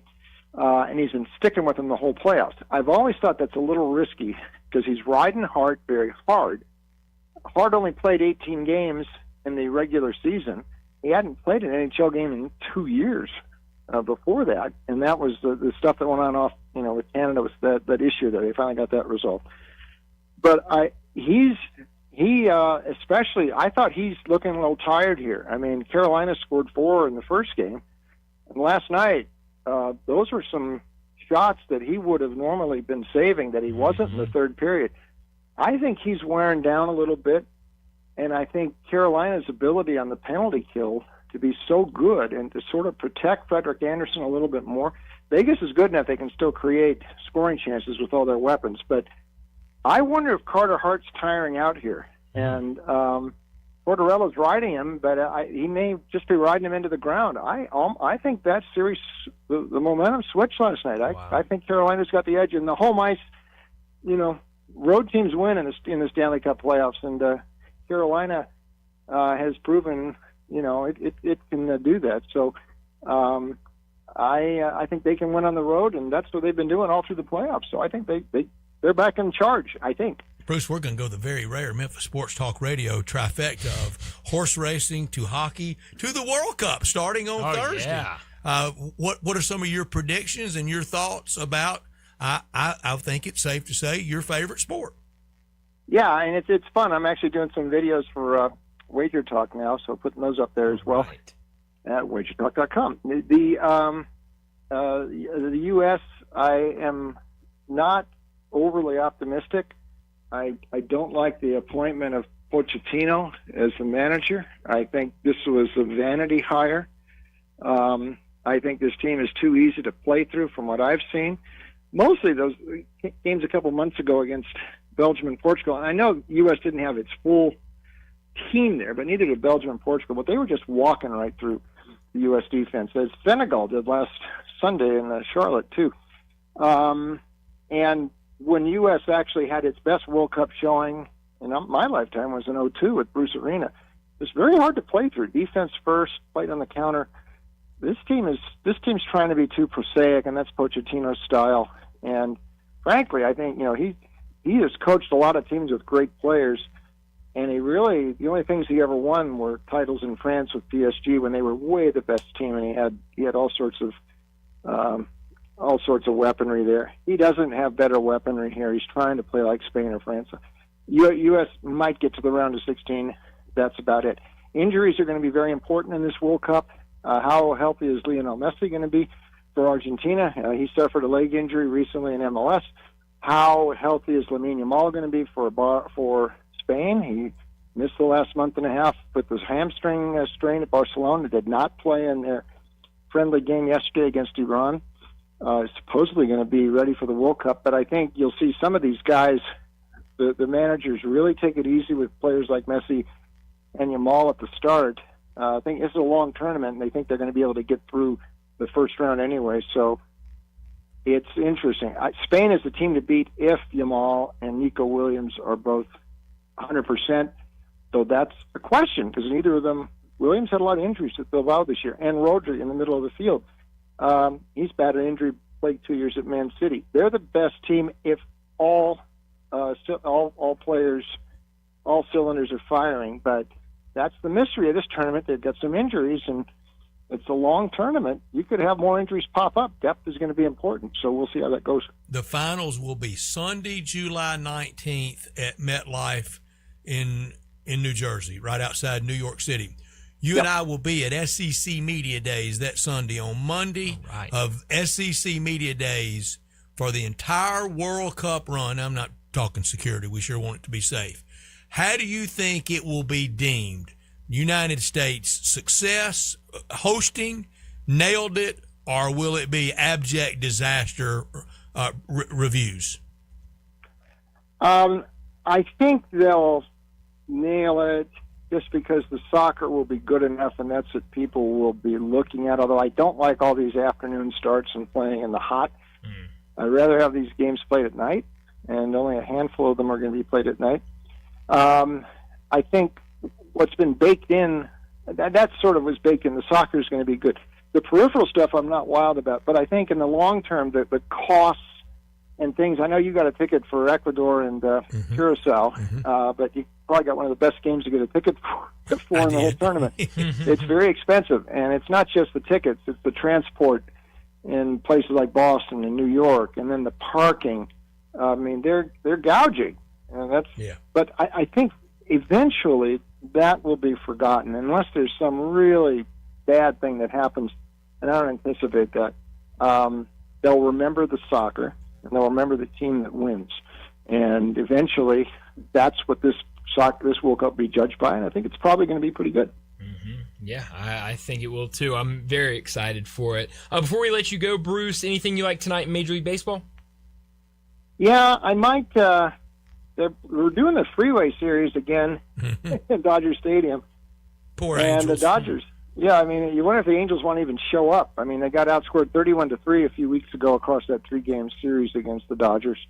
But here they go tonight at Chavez Ravine, and you can get the Dodgers and Roki Sasaki, who's actually pitched better his last few starts, beginning with that Sunday game at Anaheim a few weeks ago. 7 innings pitched, just 1 run, 4 hits. He's had 3 good starts in a row, and the Angels are going with Detmers, who has had a couple good efforts, but when he's bad, he's bad. You can lay the extra run, and you're still getting like plus 105 with the Dodgers. I just can't help but look at that, especially since how much LA outscored them. Also, watching the White Sox and the Phillies. The Phillies keep winning here. Their record with Mattingly, I think it's 24-10 now. But the White Sox have been kind of a surprise. That's a good matchup. It's Kay and Luzardo in that one. White Sox would be a playoff team right now if the AL playoffs started. And one more down in San Diego tonight. We'll see about the Padres as Michael King against Scott and the Mets. The Padres, all of a sudden, they're near 500. They have really tailed off the last few weeks. And the Mets, they have yet to put it together themselves. So I think it's kind of important for both of these teams to get going right now. And I would watch that game tonight very closely down in San Diego. Yeah, should be a really fun weekend with all the sports that we've got in front of us. But Bruce, before we let you go, how can people find more of you? Yeah, thanks, Brian. Check me out online. Everything for me under the wagertalk.com umbrella now. That's where Gold Sheet is, but we'll start putting up some stuff, football. I'll get some season wins in there, but not probably till July. We're getting some World Cup stuff up there now. But all my picks are there. Wagertalk.com. That's also picks and parlays, winnersandwhiners.com. But everything under that wagertalk.com umbrella, including some videos you can see right now. Bruce, I can't wait for a great Bruce Marshall specialty retrospective with all these C.J. Carr Heisman Trophy talk. Last Notre Dame Heisman Trophy winning quarterback was John Hewlett. I got to have a retrospective from you on John Hewlett, the old Memphis Southman Grizzly. John Hewlett, a local product in Orange County, California, modern-day high school. He went into that season. Nobody was talking about Hewlett and the Heisman in '64, yet he did. I don't think Notre Dame's had a winner since Tim Brown, if I'm not mistaken. Right. Hewlett last quarterback, though. Hewett's the last quarterback, and then and even Brown's almost 40 years now. So they're thinking they're overdue, but I think they could wait a little bit longer. Preseason favorite in '64, was it Namath? And he stayed hurt all year? I think it was, and I think, in the end, the second place finisher was Jerry Rome. Yeah, from Tulsa. And that was a close vote. In fact, Tulsa got the runner-up 2 years in a row. Rome and Howard Twilley the next year behind Mike Garrett. If you can believe that. Tulsa had 2 Heisman runner-ups back-to-back years in the mid-'60s. Craig Morton at Cal then that year? Yes, he was. Okay. Yes, 64, yeah. Yeah, he was. And Staubach came back for his senior year at Navy. He won the Heisman as a junior the year before. That was great year. It really was. Yeah, no, that was an easy favorite right there. Great Bruce, stuff, as always, thanks so much for joining us. Enjoy the weekend. We'll talk to you again on Friday. Okay, gentlemen. Thank you. Thanks, man. Bruce.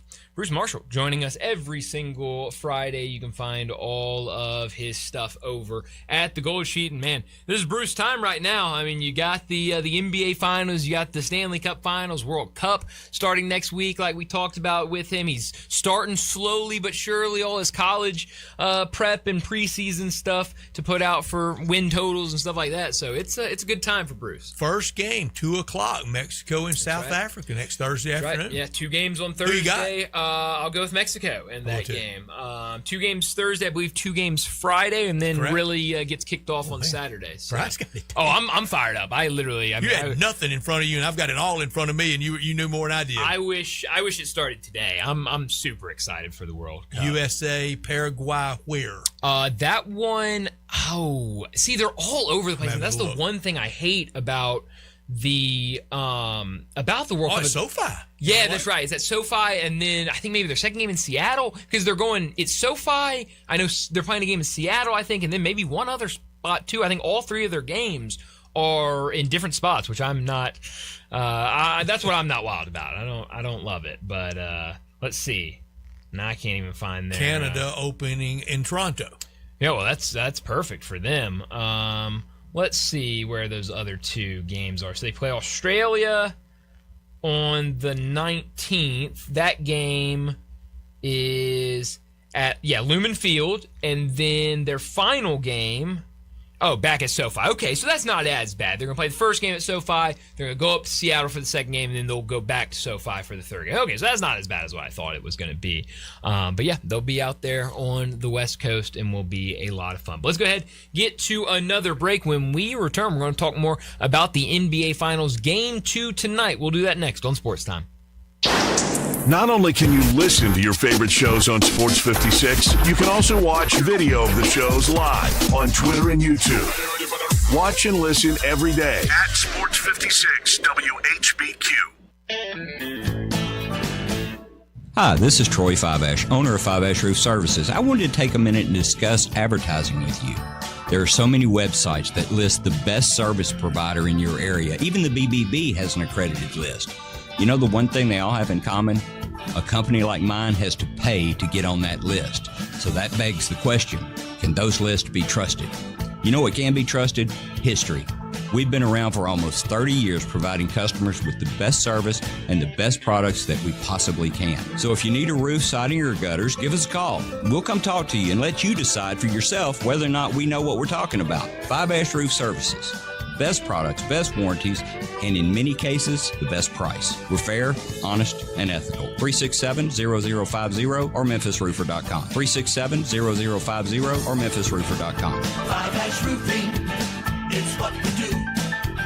We're here for you.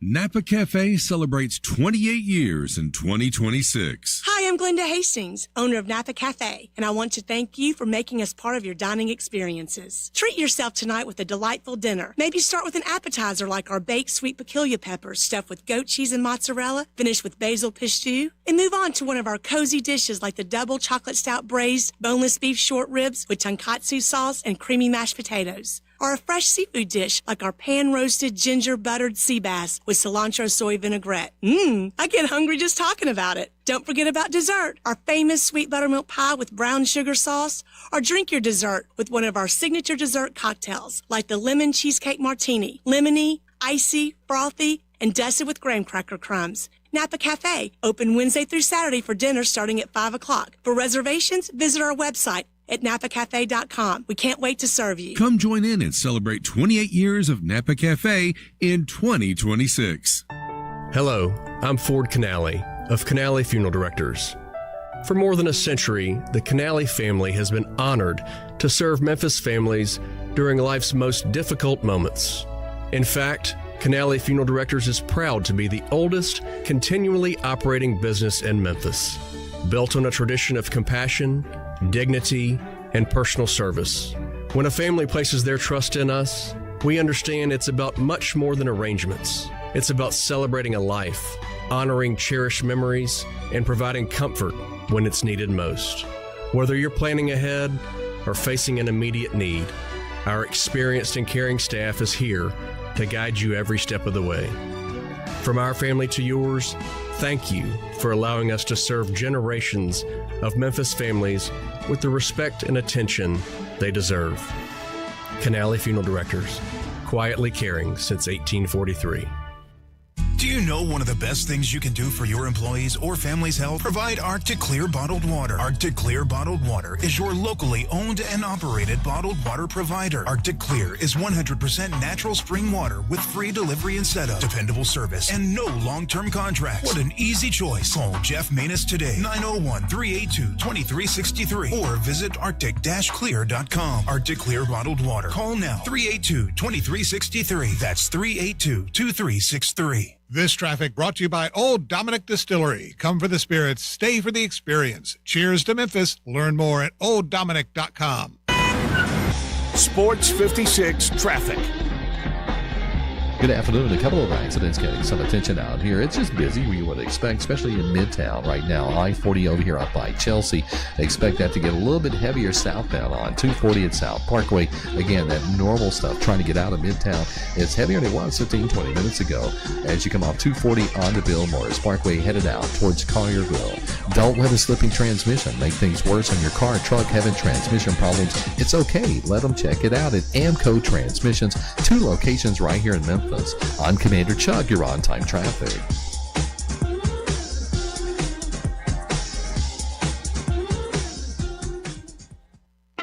Now back to Sports Time on Sports 56 and 98.5 FM. This hour brought to you by Landers Ford in Collierville. Here once again are Brett Norsworthy and Bryant Dacus.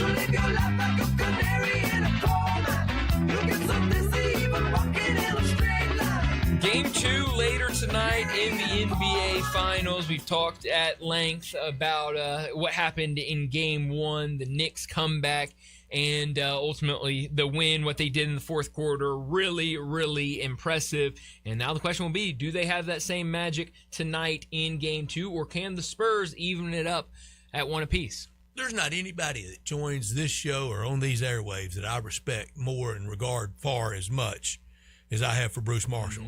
Everybody slow down on these sweeps. Oh yeah, no kidding. I might join in at 2-0. But that's. I think a lot of that is New York. I think it's because the big market, the big brand. It's what if New York could get a sweep? Did San Antonio scare you that much Wednesday night to maybe think sweep?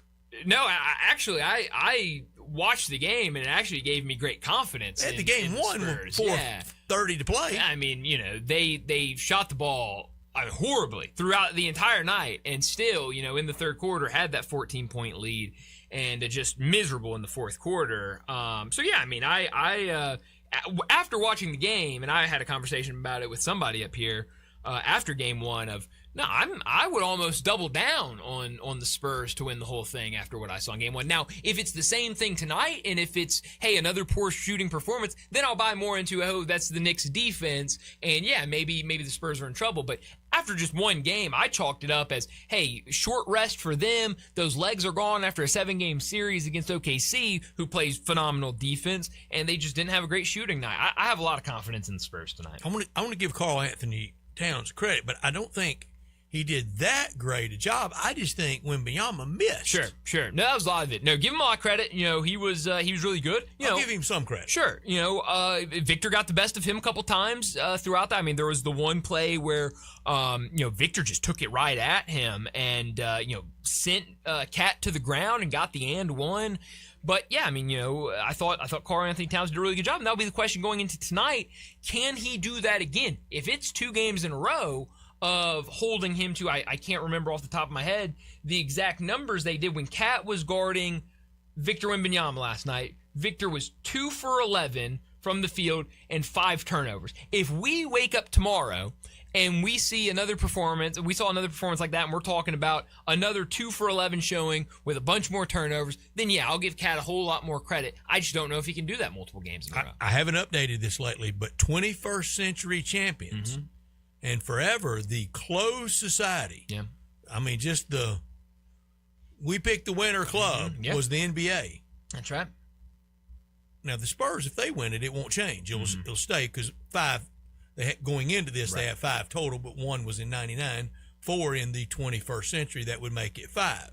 That would keep the NBA with the smallest number of the 5 sports that I keep up with. That would keep the NBA at 12 if the Spurs win. Right. The Knicks win. Closed society is suddenly open society at 13. As Bruce mentioned, all these different winners. That would equal the NFL that is set up for it to be shared. No, that's exactly right. The essence of the NFL setup is everybody gets a crack at winning. Yeah, no doubt about it. That would be really interesting. And so, yeah, I mean, and you hear a lot. I know Bruce said it when he joined us and I've heard a lot of other people say this. It feels like the Spurs, because of everything we continue to say, of Victor Wembanyama, he's already so good, only 22 years old, the rest of that core, how young they are. It feels like the Spurs are set up to be in a position like this for multiple years in the future. On the other side, the Knicks, it feels like this might be you win it here, and then you might not scratch the next couple of years. You might go back to just being an Eastern Conference Finals or second round type team. This is your shot. And so I have heard some people say, I am rooting for the Knicks to go out and just go ahead and get it done this year, get the win this year, and then, the Spurs will have their fun later. Nick, get your win this year and don't wait 53 more to get the next. That's another thing. I would love it if the Knicks just hang around a little bit. I mean, I don't love the Knicks, but I don't want you to just be in the wilderness for 50 plus years. I'm happy for them. I don't know that I can stomach a Knicks dynasty. No, I certainly can't. Especially if Karl Anthony Towns. They're going to jam it right down your throat. Exactly. I mean, it already feels jammed down your throat right now, and it's very, very new and very short. But it will be a lot of talk if they get this win. Here it is, Major League Baseball again. Go out to man and woman on the street and try to get who has shared it the most. It's baseball with 16 in the 16 different champs in the 21st century.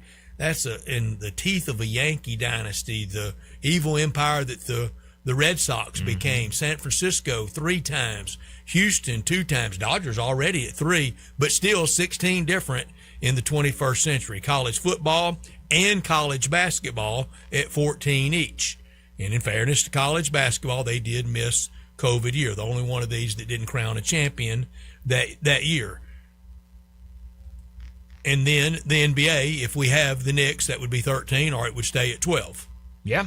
In 4th or 5th. Yeah, I mean, that'd be good stuff if they add another champion, and for that reason, I would be glad for it, because it has. I mean, it felt like every single year in the teens, it was Cavs and Warriors there for the 4-year stretch or so, that they felt like they were in there every single year. But now, I mean, it's just different team after different team over the last 8 or 9 years. The baseball haters, and there are many. Same teams win it every year. You know who's going to win it when you leave spring Dodgers training. and Yankees. They're playing the World Series every year. Can I remind you of the Miami Marlins winning it once in this 21st century to go with the one they won in 97? Can I remind you of Anaheim winning one? Can I remind you of Kansas City? Can I remind you of the Cubs breaking one of the most fabled curses in sports history? They all have. No, they definitely have. Texas. Yeah. The White Sox. That's right. North side and south side get one. That's exactly right. Yeah, I mean, I would love to say that, because you're right. I mean, it happens all the time. Hard to say that when you look up and see that Dodgers roster right now, though. Because I love saying that. I'll watch the Dodgers and I'll tell my buddies, I'll be like, this Dodgers team's not good enough to win the World Series. They've got issues, and then you look up in October and I mean, they're clicking on all comes cylinders. together. It sure does. So, but the money in equity's always been there in baseball. No, it definitely has. I mean, it was there when those teams I mentioned were winning it. Yeah. It was there in the 70s when Whitey Herzog was trying to win it with the Kansas City Royals against George Steinbrenner. Yeah, you're exactly right. And so, it's interesting to look around, because I think you're right. For whatever reason, the different leagues kind of get labeled as, hey, this is a league where anybody can win it. This is a league that nobody can win it. It's only 1 or 2 teams. And, it's kind of, no matter what happens, they're set as that type of league. And, it feels like a couple of those leagues in there, they're kind of changing the narrative. So it's going to be fun tonight. See how it all plays out. Certainly a lot of questions about what happens from a rotation standpoint, and certainly can the Knicks win this game tonight, favored by even more. I love what Bruce Marshall said about it. Of, hey, a lot of times you get punched in the mouth that game one, you come out hungrier, you know what's at stake, and so certainly it looks like Vegas is thinking that the Spurs could bounce back and win this game tonight. Again, 7:30 on ABC. Well, let's go ahead and get to another break, and when we return, it'll be time for Big Number of the Day. Broadcasting from the Family Leisure Studio, we are Sports 56 and 98.5 FM. Sometimes I wish I had a gun. Well, I'm armed, but before I bought one, I still went to Top Gun Academy to learn to protect myself without a gun. How is that possible? Top Gun's personal protection training. It's perfect if you want to protect yourself without firearms. I don't know. And it's perfect if you feel the need to carry a gun for self-defense, because the last thing you really want to do is shoot. That is scary. Not at Top Gun. It's very comfortable, and you learn to load, handle, and shoot a handgun safely. Protect yourself. Go to Top Gun Academy. They're at 2770 Winton Road. Take your basketball skills to the next level at Shoot 360 Memphis. Shoot 360 is a revolutionary basketball training facility that combines cutting-edge technology with gamification and provides instant, objective feedback with hands-on, one-on-one expert coaching. And now, introducing Shoot 360 Cordova, a newly renovated 50,000 square foot facility with 2 NBA regulation-size courts, 3 high school-size courts, and 4 shooting bays with Shoot 360 technology. Memberships are now on a monthly basis. And yes, you can become a member at both locations. Whether you're an aspiring young talent, NBA player, or looking for a unique workout, all skill levels are welcome at Shoot 360 Memphis to learn proper shooting and passing techniques, improve fundamentals, and gain a competitive edge while having fun. Shoot 360 Memphis, now in Cordova and Collierville. Call them today at 901-779-3176. That's 901-779-3176. The future of basketball training is here. Shoot 360 Memphis. Your home is your best investment, so why not make it the best it can be with help from Gates Lumber? Start with your front door, serving 2 purposes, curb appeal and security. Gates has solid construction doors built for security, durability, and beauty. See and compare wood, steel, and fiberglass options side by side at Gates Showroom. It's easier to choose when you can see and touch real doors with real assistance from knowledgeable staff helping you choose the right door for your home and budget. So don't just replace your door, upgrade your protection, and Gates Lumber is the right choice. Family owned and operated, serving you for over 100 years with free estimates, free delivery, competitive prices, and quality products. Call 901-942-3201, go to gateslumber.com, or come by their showroom, 1253 South Bellevue Boulevard. Gates Lumber, celebrating over 100 years with a passion for craftsmanship since 1920. Do you want a greener, more weed-free lawn? If you're like me, you can't stand the sight of dandelions, clover, or especially crabgrass. Hi, I'm Brandon Hawley, president of Lawn Solutions. We are your locally owned and operated weed control and fertilization company. We are also experts in disease and insect control on your lawn and landscape. Our uniformed technicians are full-time, year-round licensed and certified by the state of Tennessee. Lawn Solutions' personalized service is far more superior to that of national companies that promise but simply cannot deliver. We return phone calls, we keep appointments, and we want your business. What we will not do is bother you with endless phone calls or junk mail. Lawn Solutions will not sell you something your lawn doesn't need. If you're looking for a local lawn care company to kill your weeds and feed your grass, then Lawn Solutions is the finest. Call us at 867-5626. That's 867-5626. Or go online at lawnsolutionsinc.net. From our family to yours, we want to thank you for your business. Guns, guns, and more guns. Over 700 firearms in stock. Home defense guns, old guns, new guns, used guns, big guns, little guns. Every gun you can think of, Classic Arms has them. All brands like Glock, Sig, Colt, Ruger, Smith & Wesson, Browning, Beretta, Benelli, Remington, Winchester, and more. Guaranteed lowest prices in town. Only gun importer in the Mid-South. Free gun inspections and appraisals and free bore sighting for the upcoming deer season. Shop online at ClassicArmsOfMemphis.com or visit Classic Arms at 1740 Germantown Parkway behind Corky's Barbecue in Cordova. Now back to Sports Time on Sports 56 and 98.5 FM. This hour brought to you by Landers Ford in Collierville. Here once again are Brett Norsworthy and Bryant Dacus. And she says, I wish that I could be like the cool kids, 'cause all the cool kids. Big Daddy. Hello, Big Brand. It's a guy, he wants to be big, then he gets big, he doesn't want to be big anymore, then he gets small, but the suit's too big. Big Daddy. The big boy. You're a big guy. I think she's trying to pull a fast one on Big Daddy. The big number of the day. Well, Brett, my big number today is the number 14, and it comes from college football, actually, as it is, we're officially in list season, magazine season, people starting to put out a whole bunch of stuff. And yesterday, Adam Rittenberg over at ESPN posted a story picking college football's top non-quarterback playmakers in 2026. He lists 14 players on this list, including some big-time players. Quan Lacey's got to be. Quan Lacey's on there. Malachi Toney is on there from Miami. John Henry Daly from Michigan is on there. Colin Simmons from Texas is on there. Jeremiah Smith, of course, the receiver from Ohio State, is on there. I don't see Cam Coleman on this list. He is not on Hollywood this Smothers? list. I did not see Smothers on there either. I think only one Texas player on there. I don't know if it was they just wanted to do one. If they were going to do a team, they only wanted one from that team. But those players not on there. But I bring it up because 14 players on this list, again, non-quarterback playmakers from the upcoming season. Only one player from the group of 5, and he will be playing at Memphis this season. Jamon Tapp, the defensive lineman, edge rusher, came over from Southern Miss with Charles Huff. Get after it, big boy. Yeah, he is listed on this. Had 70 tackles last season, 7.5 sacks, 12 tackles for loss, 10 quarterback hurries.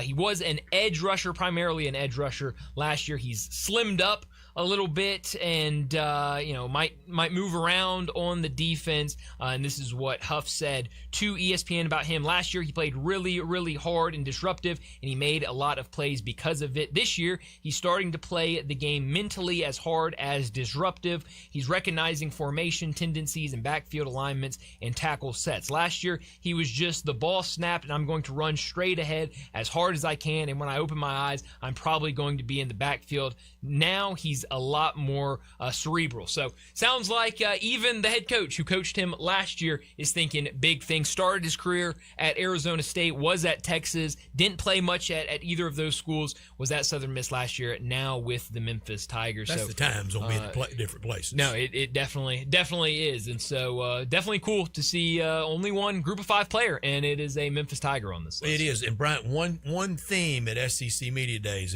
if my old brain checks out, I want you to remind me of it. And last year it was Trinidad Chambliss. Yeah. It feels like every year there's some quarterback.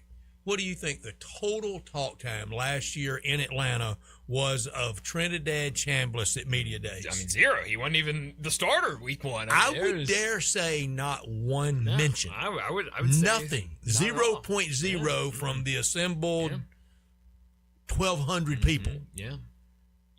Johnny Manziel was almost that. We didn't even know how to pronounce his name. Yeah. Cam Newton was a lot like that. Blake Sims at Bama was a lot like that. Yeah. Heck, Jaden Daniels had some talk, but not Heisman. Joe Burrow had talk, but not Heisman. There's always one we never see coming at quarterback in SEC. There definitely is. Last year, me leading the John Mateer band. Sure, yeah. He was hurt a lot, but he did not much. Yeah, no, I mean, it's who will it be? It'll be someone. It'll be somebody, but that's the problem is we probably won't know until they're actually doing it out there on the field. AJ Hill. I think it's time. No, we're still early for a break. I don't think so. I shouldn't say it back like that, should I? I don't think so. I don't think it's going to be AJ. My big number is 53. It's been talked about a lot. 53 years since the Knicks last won an NBA championship. And that year, they started 1-1.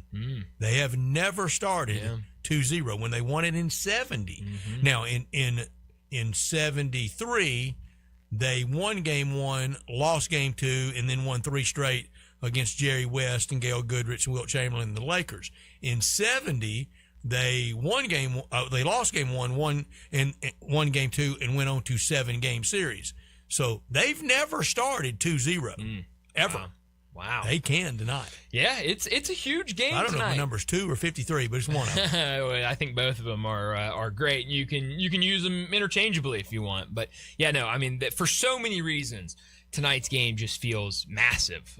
And if they win it, they won't even need jet fuel to fly Absolutely home. not. Absolutely not. They'll float back to New York. Not even. I mean, all the Knicks fans will just carry him back. Might be one of those for the pros. The team will be arriving at such and such time. Yeah, it might be. It really might be. The airport scene. We used to have that a little in the pros. Definitely. And I think you could certainly see something like that. I mean, New York, they're going to be rocking no matter what tonight. But yeah, if it's another win, then it will be Mad City up there in New York tonight, and it will be through the weekend because we get an extra day because of the travel. So Monday, game 3, and if they win game 2 tonight, it won't feel like there will be a weekend. That party will just last until game 3 starts. I would not suggest anybody brave enough to go on the court tonight because I think you'll be greeted differently than on Wednesday night, and then Monday night at the Garden. Oh man, if you go out on the court, no chance. You're on your own. Yeah, it's going to be a different monster Monday at Madison Square Garden. But yeah, we talked about it day after game 1. I think there was a big meeting with everybody involved, security, ushers, everybody down in San Antonio of, hey, get your game face on. No, we got to be on alert going forward. So. Somebody, I will guarantee you, said it better not happen again. Oh, definitely. I mean, so we'll see. What happens later tonight with that one if we see another fan. Oh, no, that score turned quickly. Some updates here from the Super Regionals as now Troy up 5-1. Little Rock had an early lead, 1-0, and a couple long balls for Troy. Now they're up. USC up 9-5 over North Carolina. in the bottom of the 8th inning. Those are only 2 games going on right now. We'll have Ole Miss later tonight against Auburn. We'll have coverage of that game starting at 6:30 with the pregame show. So yeah, Little Rock, they need a big comeback if they're gonna turn things around and win this one. Are either of y'all in a 16-run pool? Not in a 16. I'm not in any pool. What a shame. Yeah.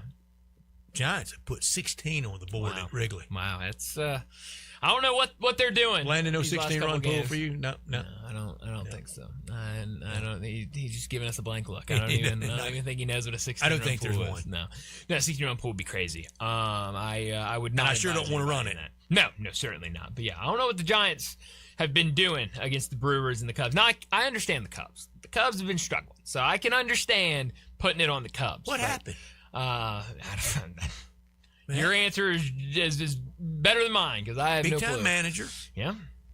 I mean, good roster. I mean, this is the same team that's gone on 2 separate team-game winning streaks. Yeah. I mean, it would that ought to be enough. It should be. I mean, it would be completely different if this was a team that, hey, good manager, good roster. They're just not very good. They hadn't been put together. But they've shown multiple times this year they can be the best team in the division. And then they have the rest of the time they're looking like this. And it's very, very strange. And I have no answer for it. But, yep, 16-1 right now. Giants on top of the Cubs. 17 hits for the Giants, only 5 for the Cubs. A lot of good baseball later tonight around Major League Baseball. And again, everything going on in the Super Regionals. But let's go ahead and get to another break. And when we return, we're going to talk some college basketball. A lot of scheduling news coming out over the last couple of days, including the ACC SEC Challenge. We'll go through those matchups, some other college basketball news. We'll do that in our next segment. Don't go anywhere. You're listening to Sports Time.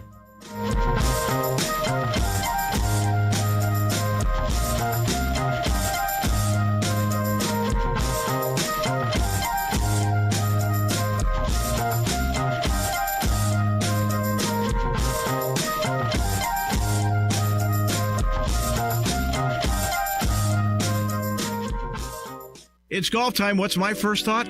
Miramichi. Of course, Miramichi. Sometimes you need just to escape the hustle and bustle of life, and that's exactly what Miramichi will provide. It means the place of happy retreat, and I promise you, it lives up to its name. While it might not be in the heart of Shelby County, it's certainly worth the drive. It's 25 minutes from my driveway in East Memphis. Once you arrive at the front door, you know you're going to get an experience unlike any other public golf course in town. Let's start with practice facilities. Not all are created equal, and you will find none better than those at Miramichi. The range is an impressive 12-acre space.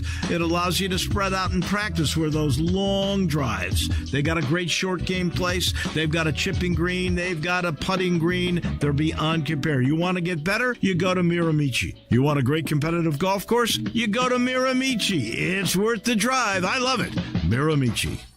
We talk all the time about what a fantastic neighborhood bar Bell Tavern is, but don't just take our word for it. Go to Yelp and see all the great things other people have said about Bell Tavern. Person after person talks about the cool atmosphere in Bell Tavern. They rhapsodize about how friendly they thought the staff was. They go on and on about what an amazing find Bell Tavern is. Tucked in Barbaro Alley, downtown. People from all over the country pat themselves on the back for discovering Bell Tavern. You can pat yourself on the back for finding Bell Tavern, too. Go ahead. Feel smug. You know that feeling when something is supposed to be complicated and then it's not? That's the Dobbs Brothers way. For your new Chevrolet, there's no games, no runaround, no surprises, just straight answers from people who actually mean them. Buying a car shouldn't feel like a battle, and at Dobbs Brothers Chevrolet, it doesn't. Trust, transparency, and driving our community forward. That's the Dobbs Brothers way. Shop Dobbs Brothers Chevrolet of Bartlett today. This traffic brought to you by Old Dominick Distillery. Come for the spirits, stay for the experience. Cheers to Memphis. Learn more at olddominick.com. Sports 56 traffic. Good afternoon. Really starting to build now with more volume in a couple of spots out here, but it's moving southbound. 55, let's keep it that way. Down through South Haven, pushing down into DeSoto County. Busy up through Midtown on I-40, especially over here up by Chelsea as it gets heavier now. We've been watching this all week. 40 east over here at Hollywood. All that traffic, again, just trying to get past the 101 connector there at Watkins. St. Jude's Children's Research Hospital is leading the way the world understands, treats, and tries to defeat childhood cancer. Any way you can help these kids, please log on to stjude.org. I'm Commander Chuck with your on-time traffic.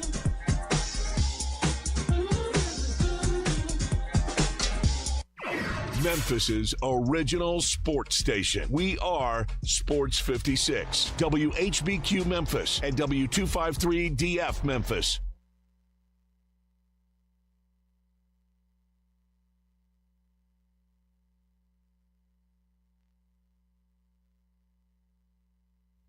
Welcome back into Sports Time. Bryant and Brett with you as we start our 5 o'clock hour.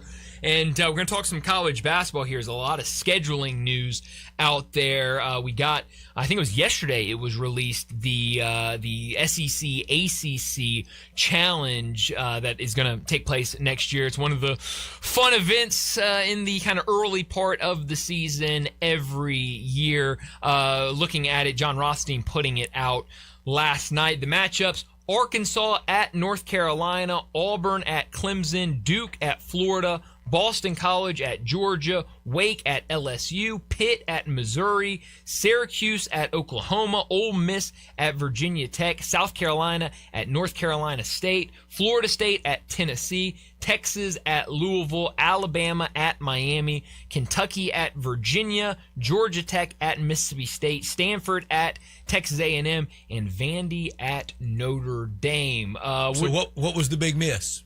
What was the game we should have had? I don't know. I mean, what stood out to you? What game's missing for you? Will Wade at NC State. No, see, I didn't even think about that. That would have been a good one. So yeah, Wake at LSU and South Carolina NC State. Yeah, I would have liked that game. That would have been a fun game to have. Arkansas and North Carolina, I think, have played a lot. Do you think having played 11 times is a lot? That's all of history? Yeah. No. You don't? Not at all. Arkansas 3-8 all time against North Carolina, and they have played everywhere. Big national TV game right after the new year in the 78-79 season on NBC in Greensboro. The Alaskan Shootout. Oh, I love it. The Great Alaskan Shootout the next year. I think that was like a late Sunday night game. The famous game in Pine Bluff with Michael Jordan and Arkansas winning that game. What a fun day. NC tournament Dallas, NC tournament East Rutherford, NC semifinal, national semifinal game at the Kingdome in Seattle against North Carolina, in Raleigh in the tournament, in Jacksonville in the tournament, in Greenville, South Carolina in the tournament, in Portland in the Phil Knight Invitational, in the Bahamas against North Carolina a couple of years ago. Never in Fayetteville, never in Chapel Hill until this year. Wow. Okay. So that will be a lot of fun, and that will be a really good matchup. Obviously, Arkansas booster buddies of mine begging to be on that trip. No, absolutely, and it should be a fun game. North Carolina obviously making the coaching change. Arkansas bringing in a lot of talented pieces. A lot of people thinking really positive things about them going into the season. So I think just looking at this, that's one of the top matchups on this list. Now, a lot of other really great ones. Texas and Louisville is just an awesome matchup on paper. Same with Alabama. Big man back for Texas. That's right. No, I mean, that one's, and then everything that Okatitis. Yeah, and then everything that former American player. And then everything that Louisville's added this offseason. I mean, that one really, Fedori Abdunga, he was the big man offseason get for them. So that will be a great matchup next season. Bama and Miami sounds like it's going to be a really fun game. Those games December 2nd and 3rd. Is that right? Yeah, it's around there. I don't. First, second, third, something like that. Yeah, it's somewhere in early December. So that'll be Louisville getting Texas after the Tigers have played them. That's right. Yeah, we talked about it. Memphis getting Louisville pretty early in the season, which I think is good.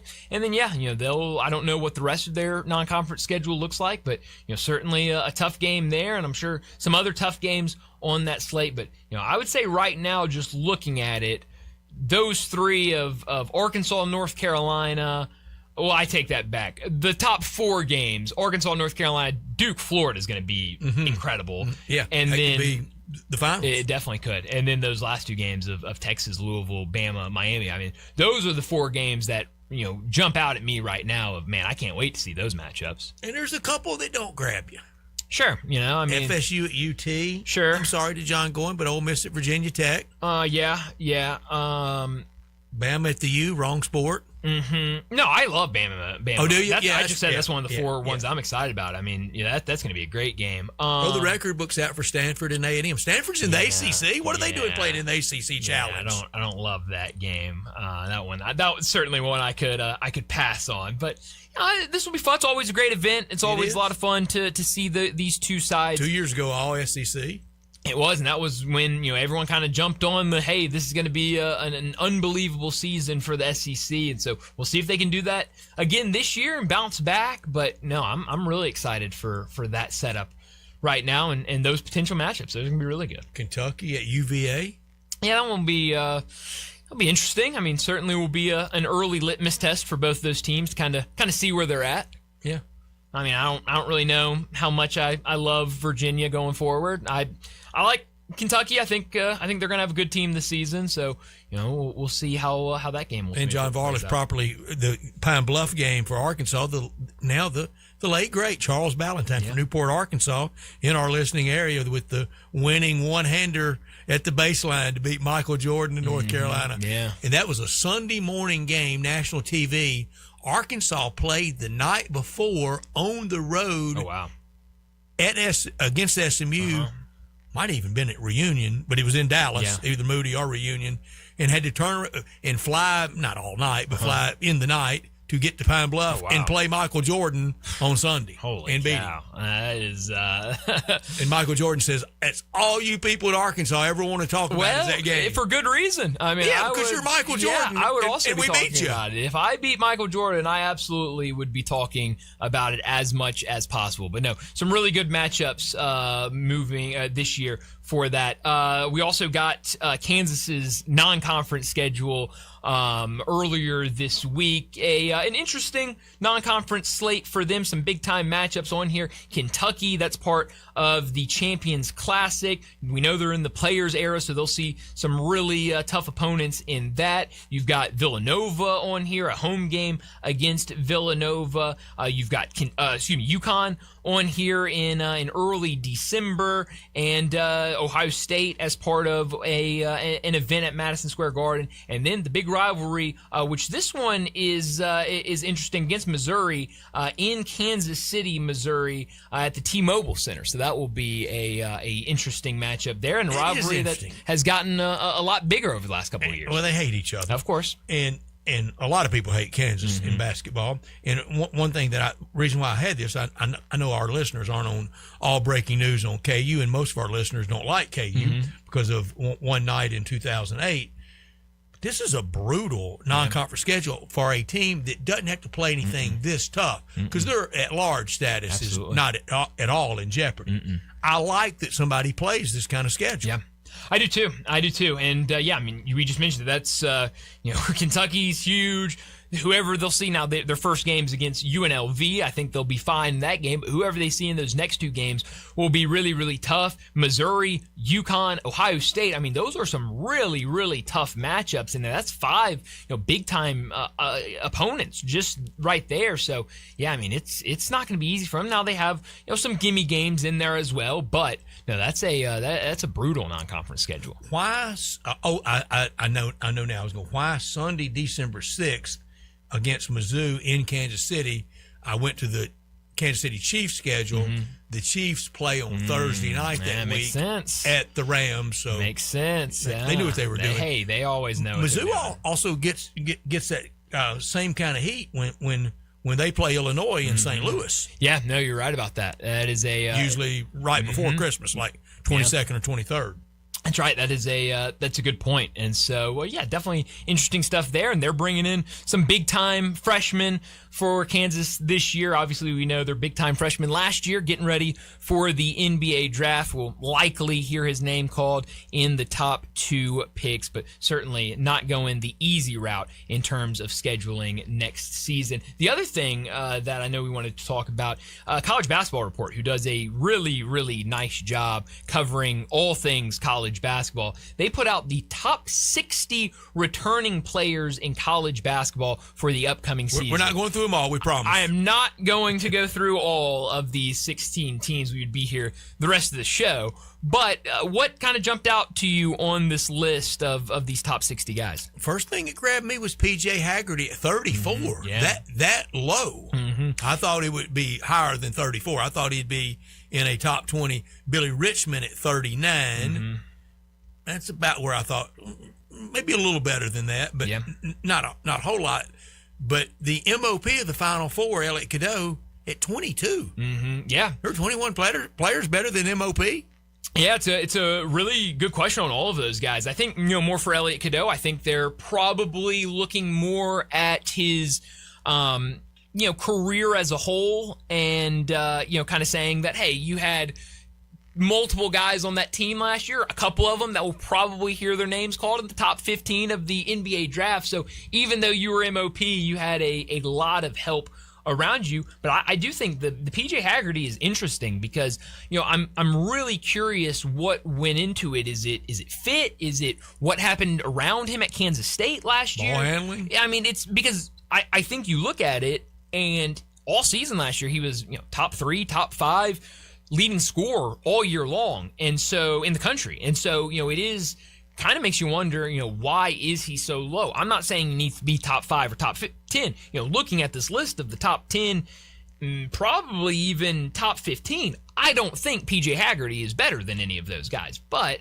yeah, I think a little bit higher than number 34. I will go through the top 5 on this list, some big-time names. Number 5, Alex Condon with Florida. 4, J.T. Toppin, who obviously had the ACL injury last year. 3, Tyler Tanner at Vanderbilt. Memphis will see him this season. 2, Thomas Houck at Florida. And then number 1, Jeremy Fears Jr. up at Michigan State. Jeremy Fears, one of, most of these guys that I just named, took a shot at the draft, at least went and got feedback, but returning to Michigan State for another season. He's big time. There have been some questions, especially last season, about him and maybe tripping opposing players, maybe getting into a little bit of that. Momcilovic, who we've talked about a lot this week, now at Kentucky. He's number 8 on this list, so right outside the top 5, certainly a great player. Your guy Krivas at Arizona, he's number 9. Ruben Chinyelu at 10. So some really nice names on this top 10. I mean, after all the talent that college basketball had last season, a lot of really talented players going to be back next season. It may not be the depth and breadth of this year's draft. This isn't bad. No, it's and great. Getting better by more college experience. Yeah, no, it's awesome. Instead of going and being a 11th man somewhere. Yeah, that's the thing, and look, I haven't looked at the class of 2027 super hard. I just take what a lot of other people say, and a lot of people say that it's not going to be a great class. It's certainly not going to compare to the class we're going to see here in a couple of weeks. But you talk about a lot of these guys. I don't know what any of these guys are going to be at the NBA level. I think a couple of them could be lottery picks next year. There are others that I don't think will be around lottery next season, even though they put their name in the draft this year before ultimately taking it out. But it makes the college game a whole lot better to have this type of talent returning for another season. And I mean, you just look at all the SEC names in this top 60, and it feels like you're going to have another, maybe a better season in the SEC next year with a lot of these guys returning at different spots. It's not just one place. It's a handful of places in the SEC that have multiple guys in this top 60 list. Josh Hubbard at Mississippi State, 33, one spot in front of Haggerty. That's right. And, Josh Hubbard has been the big story with Mississippi State of, him continuing to return there and really that loyalty that he's shown to Mississippi State over the last couple of years. I think he's in for another big season. It's just can Mississippi State, do they have the guys around him to, have another season where they're back in the NCAA tournament and making a lot of noise? Because, obviously they didn't have that last year. Can they get back to that point? College basketball is in a great spot nationally. Mm-hmm. We know that. But the distance between the Tigers and a lot of these teams at the top nationally, it's getting more and more. No, it definitely is. And, that's the unfortunate side of college athletics right now is, when you start talking money and different things like that, there becomes a gap. And so I know we talked a lot earlier this week about what Ed Scott said about basketball and where the budget is now. And, really, almost doubling what the budget was last season, I think is great for Memphis and, certainly puts them at the top of the conference and at the top of the mid-major group. And it's just, can you use those to find the right pieces? I think it's less now when you're a place like Memphis, any of these mid-majors, of trying to go get that big-time player to go out and try to find the right pieces to make the best team that you can possibly make, to go out here and try to knock off some of these teams. Brian, for you, Tiger graduate, proud alum, proud Tiger family, love the university and the Tigers through and through and through. In 2028, if Coach Huff, he said he thought by 28 would be playing in a power conference. If that is in a refashioned ACC that may not have some of its more notable luminary names, may not have Duke, may not have UVA, with conference realignment, North Carolina, they're out. They take NC State with them. Duke goes maybe Big Ten, something like that. Virginia Tech goes with UVA. Do you still take the ACC? Absolutely. You sure do. Absolutely. Yes. You didn't think about it long. No, well, because it's that easy, yes. But it is a weird scenario. To heck with Tobacco Road, even if it's not that. But it's a weird question because there's so much unknown about the future of college athletics and kind of what are conferences even going to look like in even in 2028. How much will they matter? Exactly. And so, are you talking about, obviously we've always heard these last, 5 or 6 years of, the split of, instead of having these conferences, you'll have kind of an upper echelon and then the kind of lower level. And, are you moving closer to that? If all of these teams move to different conferences, are you looking at what happened to the Pac-12 where it's completely disbanded and you're trying to just put together something that looks like a conference and it doesn't look anything like a power conference? But with everybody saying, hey, go to the Pac-12, even what it looks like today, because it's going to be better than the American, I would assume, with all the unknowns in the air, that even if teams are leaving the ACC, it would still probably look better than the American. So, yeah, and being closer to a lot of those schools, I think you absolutely take it. I think the raising to 72 teams NCAA tournament was total ransom, kidnapper payment to Big Ten and SEC for more slots. Nobody thinks Binghamton or other conferences are going to get those slots. That was, don't go do your own thing. I don't know that you can constantly pay the ransom, though. Eventually it gets too costly.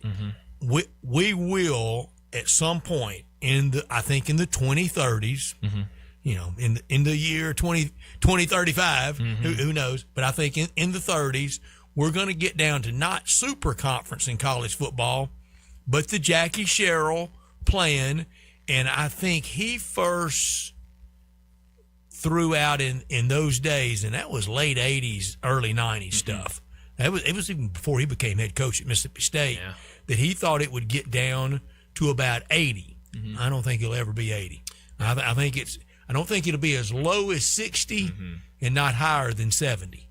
Yeah, I mean, it's a lot of unknowns, and it's in a weird place, and even it's kind of crazy because, like you mentioned, you're hearing a lot of people within the athletic department at Memphis kind of use that 2028 year as that's a big year for the university of either some sort of news or already going, or something could possibly happen in 2028, and you look up, that's only 2 years from now. but it's just mind-blowing of where college athletics could be in 2028. As I said on the day that story broke about Coach Huff, and I think that's aspirational and positive, and that costs as much as being negative and down in the dumps. So I don't mind him being that. But I also think he believes that it's realistic, and he's got to believe that. I want him to believe that. I want it for that university and for that football and basketball programs and all the sports. But I said that day, 2028, that means you got this year and next year on the field of play at SBLS, and then it's bigger time. Yeah. I mean, it will be here before we know it. And so that's quick. Yeah, I mean it's high, but it's not just him that is saying that it. means a max of about 14 home games left, kind of out there in the college football ether. That's right. Yeah. No, I mean 2 years feels like a long time with some things, but when it comes to sports and especially college football, yeah, I mean that will be here before we know it, and so we'll see. I mean, you're right; it is very high aspirations, and I think opening day 2028 in one of the power conferences. Yeah. I mean that would be, and does that mean that like you said, in 2028 they're playing football in a new conference, or does that mean in 2028 there's news of they're going to be moving? I have no idea which way that is when they say that's going. We've got two gigantic parties ahead of us sports-wise in Memphis. Okay. The day the lease gets signed. Yep. Let me change my voice. The day we sign the lease, we have a big party. Yep.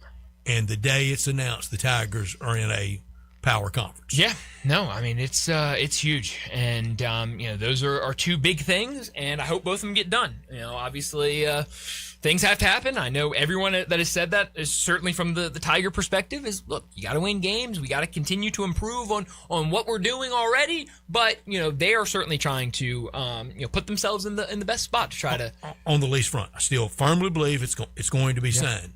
It might be slower than I ever dreamed. It might not be even in this calendar year 26. And one time I thought that was no way that would occur. It's interesting. I'll talk to people that's more the city side, City Hall, the mayor's side. It's all the Grizzlies' fault. Talk to the Grizzlies. Oh, it's all the mayor's fault. It's all the mayor's office and city council and the city's fault. The money's there. Yeah. Now, how they want to, I think, repurpose Beale Street and the area around the arena is the final snag. Sure. Yeah. No, I think you're right, and that's negotiation. Any negotiation anywhere, it's always the other side that's holding it up.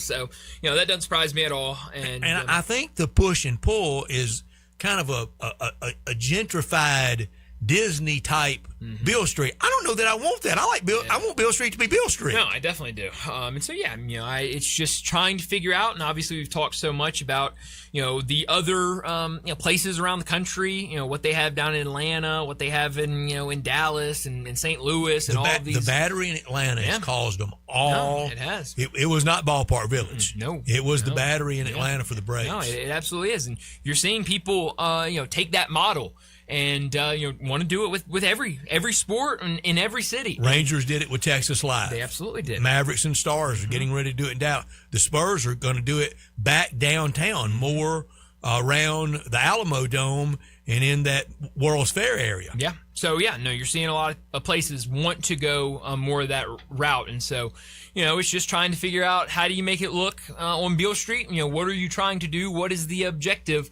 on both sides? And it's going to get done. Yeah, I absolutely think before the season starts we'll have news, and I know we've talked to other people that feel that exact same way. So I think get through the draft and get maybe closer to the season. I think we'll have an announcement. The jaw deal. Yeah, no, definitely. And it sounds like that will happen in the next month or so, and we'll just see what that looks like and what they'll be getting back for Ja Morant, because you didn't have the Giants today minus 15.5, did you? I didn't have the Giants. It'd be a sad story. I don't think it'd be really sad if you laid 15.5 in a baseball game and lost by half run. The Giants are honestly one of the hardest teams to watch in Major League Baseball for me. It's hard for Vitello. It's driving him crazy. They're not good. I don't know what they've been doing this week. I don't know what got into their system. So yeah, I stay away from the Giants most of the time. They win 18-3. How about that? Good for them. How about that? Let's give a round of applause for the Giants. USC got it done against North Carolina, so an upset win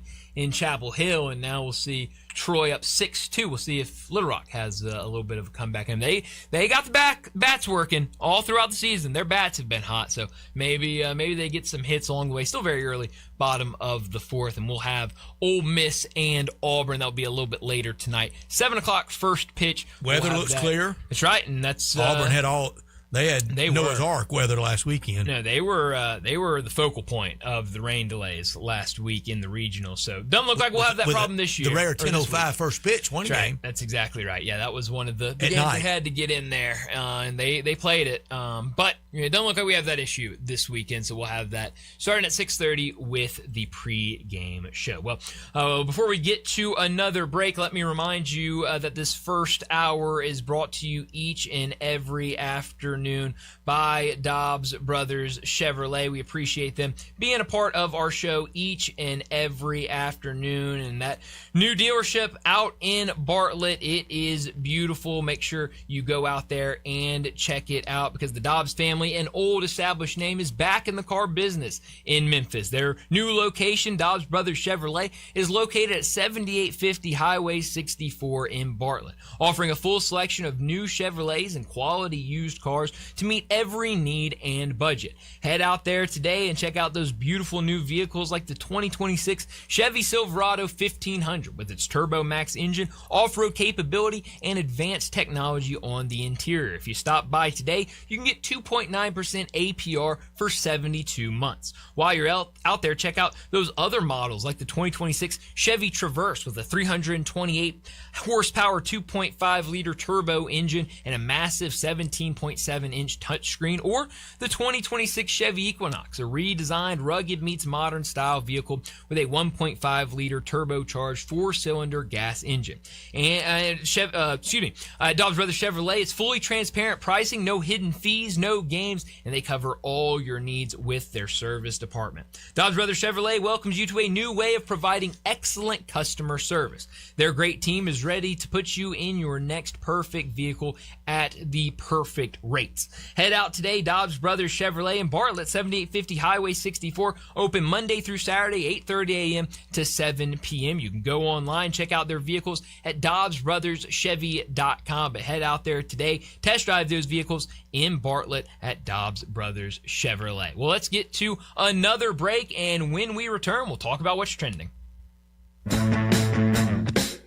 Join the voice of the Tigers, Dave Woloshin, for Wolo and Friends.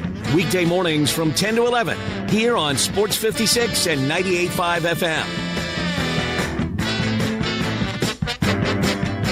Since 1948, in the alley, the Rendezvous. I'm with John Burgos. John, what's going on in the Rendezvous? Brett, there's some things about the Rendezvous I want to talk about. For example, we make it really easy to park. We have valet parking right at Monroe Street in our alley. We also want to make it easy for people to get to-go orders. You can now park in our alley right at our front door and put your flashers on. People also forget that we take reservations for 6 or more. And we have a wonderful party room upstairs that can accommodate people for rehearsal dinners, birthday parties, reunions, graduations. Our rooms seat between 25 and 275 people. And everything at the Rendezvous can be packed to go. Brett, we also do catering. See our menu online, and we can even deliver for groups of 15 or more. So if you have any questions, always feel free to call us at the Rendezvous, because we answer our phone ourselves. You'll never hear, please listen carefully, for our menu has changed. Press 1 for reservations, press 2 for hours, press 3 for catering, or if you know your party's 9-digit extension number and the first 3 letters of their mother's maiden name, dial it now. Come see us at the Rendezvous. Since 1948, the Rendezvous.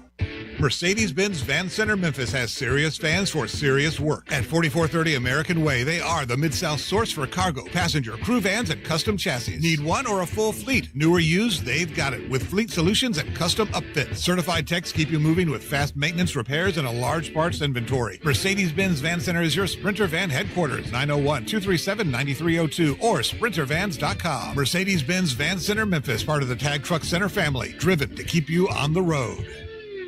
Chris Price here with Metro Builders. If you were anywhere in the Mid-South lately, you felt it. High winds, hail, and storms rolling through hard. And here's the truth. If your roof took a hit, you may not see it yet. Hail and wind damage shingles can compromise your roof, opening the door for water intrusion. And once it gets in, the damage spreads fast. Ceilings, walls, insulation, even mold. That's why the sooner we inspect, the less damage you risk. Right now, Metro Builders has teams all over Memphis performing free inspections, handling same-day repairs, and providing emergency water mitigation services if needed. We'll show you exactly what we see, document everything, and help you take action before a small problem becomes a big one. Don't wait until you see water inside. Call me. 901-375-1717. That's 901-375-1717, or book your inspection online at metrobuildersmemphis.com. That's Metro Builders Memphis. We don't just build, we build world class. Hello, I'm Ford Canale of Canale Funeral Directors. For more than a century, the Canale family has been honored to serve Memphis families during life's most difficult moments. In fact, Canale Funeral Directors is proud to be the oldest continually operating business in Memphis, built on a tradition of compassion, dignity, and personal service. When a family places their trust in us, we understand it's about much more than arrangements. It's about celebrating a life, honoring cherished memories, and providing comfort when it's needed most. Whether you're planning ahead or facing an immediate need, our experienced and caring staff is here to guide you every step of the way.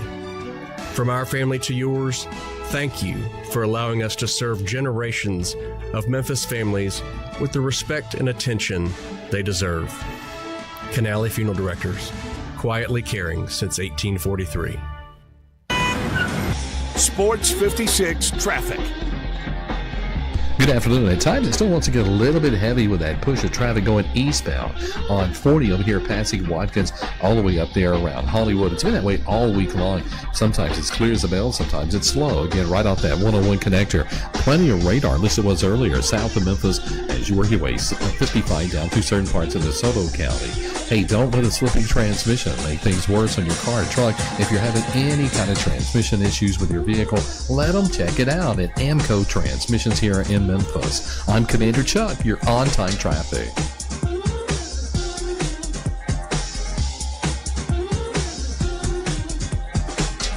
Now back to Sports Time on Sports 56 and 98.5 FM. This hour is brought to you by Dobbs Brothers Chevrolet at 7450 Highway 64 in Bartlett. Here once again are Brett Norsworthy and Bryant Dacus. Welcome back into Sports Time. Bryant and Brett with you as we've got about 30 minutes left in today's show. We got to talk about what's trending.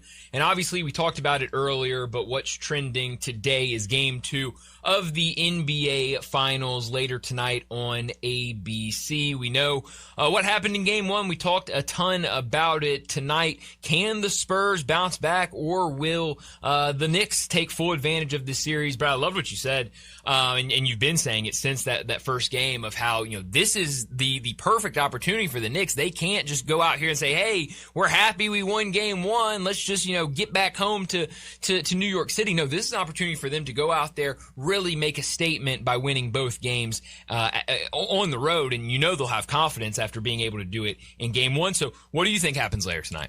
I think it's going to be a lot closer than that point spread. Yeah. When have the Knicks been hadn't lost a game since April 23rd? When's the last time they lost by 7 or 8? I guess it might have been one of those games to Atlanta. I don't have the composite box score in front of me, but I said way back in my top story, if it's going to be at a fever pitch Monday night in New York. Maybe unlike, I'm not big on latest and the greatest in the heat of the moment, but Monday night in New York could be unlike anything we've ever seen before. And I'm not talking about just the president being there. I'm talking about that setting with this in front of them. That's just if it's 1-1. That's right. Yeah, that's exactly right. As I said, top story, if it's 2-zip, I don't know. The Yankee stuff, we had Brian Geltzeiler a week ago tell us that in the heat of the moment, but very much latest, greatest, the Knicks ball hotter than even the Yankees. And he said much more so than Giants or Jets or Rangers. Mm-hmm. I think we'll really see it if it's 2-0. If it's 1-1, it's still going to be epic and electric. Mm-hmm. But if it's 2-0, oh yeah, well, Monday night they'll be thinking win Game 3 and you get the brooms out that following Wednesday, and then it is really on. Yeah, no, that is that would be insane if they go up 2-0 and then go back home. If they can win another one at home, the New York City would. I mean, it would just be a complete madhouse at that point. But we'll see. Well, it's a madhouse on a slow Tuesday in September. That is very true. So it'll be whatever you want to say is 10 times worse than what it is right now. And I go back to my big number of the Knicks. Even in '73, they lost Game 1 and then won Game 2. Yeah, that's right. That's what I said earlier. And in '70, they split 1 and 2. They've never been up 2-0. No. And a storied franchise like that, anytime somebody's got that much history that can do something for the first time, that's how big tonight is. Yeah, no, it's huge. And so obviously a lot of talk about the Spurs, how they bounce back. We've seen throughout the playoffs and really, throughout the year when Victor Wembanyama kind of struggles, when the team struggles as a whole, they usually do a really nice job of bouncing back and playing a whole lot better in that next game. But I think there are going to continue to be a lot of eyes on this matchup between Victor Wembanyama and Cat. That's the big question right there, though. I'm sorry. That's the big question. And Landon, can Cat do enough to back Brian off of him and him? There's absolutely nothing he can do. I didn't even get the opening bit He shut you down. Here's my thing though. And I did it after Game 1. I can talk well about Cat. I can say he did a good job. He played well. All that stuff. You're never going to get me to like him. It will never happen. I hate Cat. I can't stand him. Can't win enough. Can't stand him. I can't stand his personality. I can't stand him as a basketball player. And really, a lot of it goes back to Minnesota. I think he has changed and has grown up, but That personality, I will definitely yield. It's flaky, isn't it? I don't know if flaky is the right word for it, but it's very, Gen Z, is that what Gen is the younger generation? He's very much kind of a social media kid, if you will. But he's squaring off with the next big thing. Yeah, no, and I think that's going to be the big question. A lot of people have questioned his defense in the past, and he did a great job in Game 1. I think it's, can he continue doing that? Will he be able to night in, night out? Because, as much as we want to, talk about how crazy it would be if it's a sweep, I don't think there's any way this series is a sweep. So you're talking 5, 6, 7 games of him going against Victor Wembanyama. Will he be able to step up every single night and come up with stops? And I just don't know if I trust him to do that. Any chance that we could be looking up when this is all over with, week 8, 9, 10 days, and we feel foolish, plumb foolish about this Nick euphoria? Any way this could be like Iverson in 01 goes to L.A., beats Kobe and the Lakers, Sixers with Hubie Brown, with Larry Brown, up 1-0, and then 4-1 slamming. It definitely could be. You think it's possible? The Spurs are by far the better team. Won't we feel foolish, kind of the Nick lovers that we've been, some have been? You're the big Knicks fan here. You tell me. I can't answer that question. I was a Knicks fan. I don't like 50 the Knicks. years ago. I don't particularly like this team, so I'd love to see it 4-1. Okay. Which I don't know why I say I don't like this team. I like Jalen Brunson. I like Josh Hart. I'm fine with Bridges. Shamit's fine. I don't know why I don't. I love Mitchell Robinson. I don't know why I don't. I think it's just because Cat's on the team. It's Cat. I think it's all about Cat. It's no doubt, and I don't think that's happening. I don't. San Antonio may come back and win this series, but I don't think it's going to be 4-1. No, I think we're going to get 6 or 7 games. I don't think they're 0-1 Lakers. No, somebody tell me who Shaq and Kobe. Yeah, no kidding. For San Antonio, who they are. Yeah, and I don't think.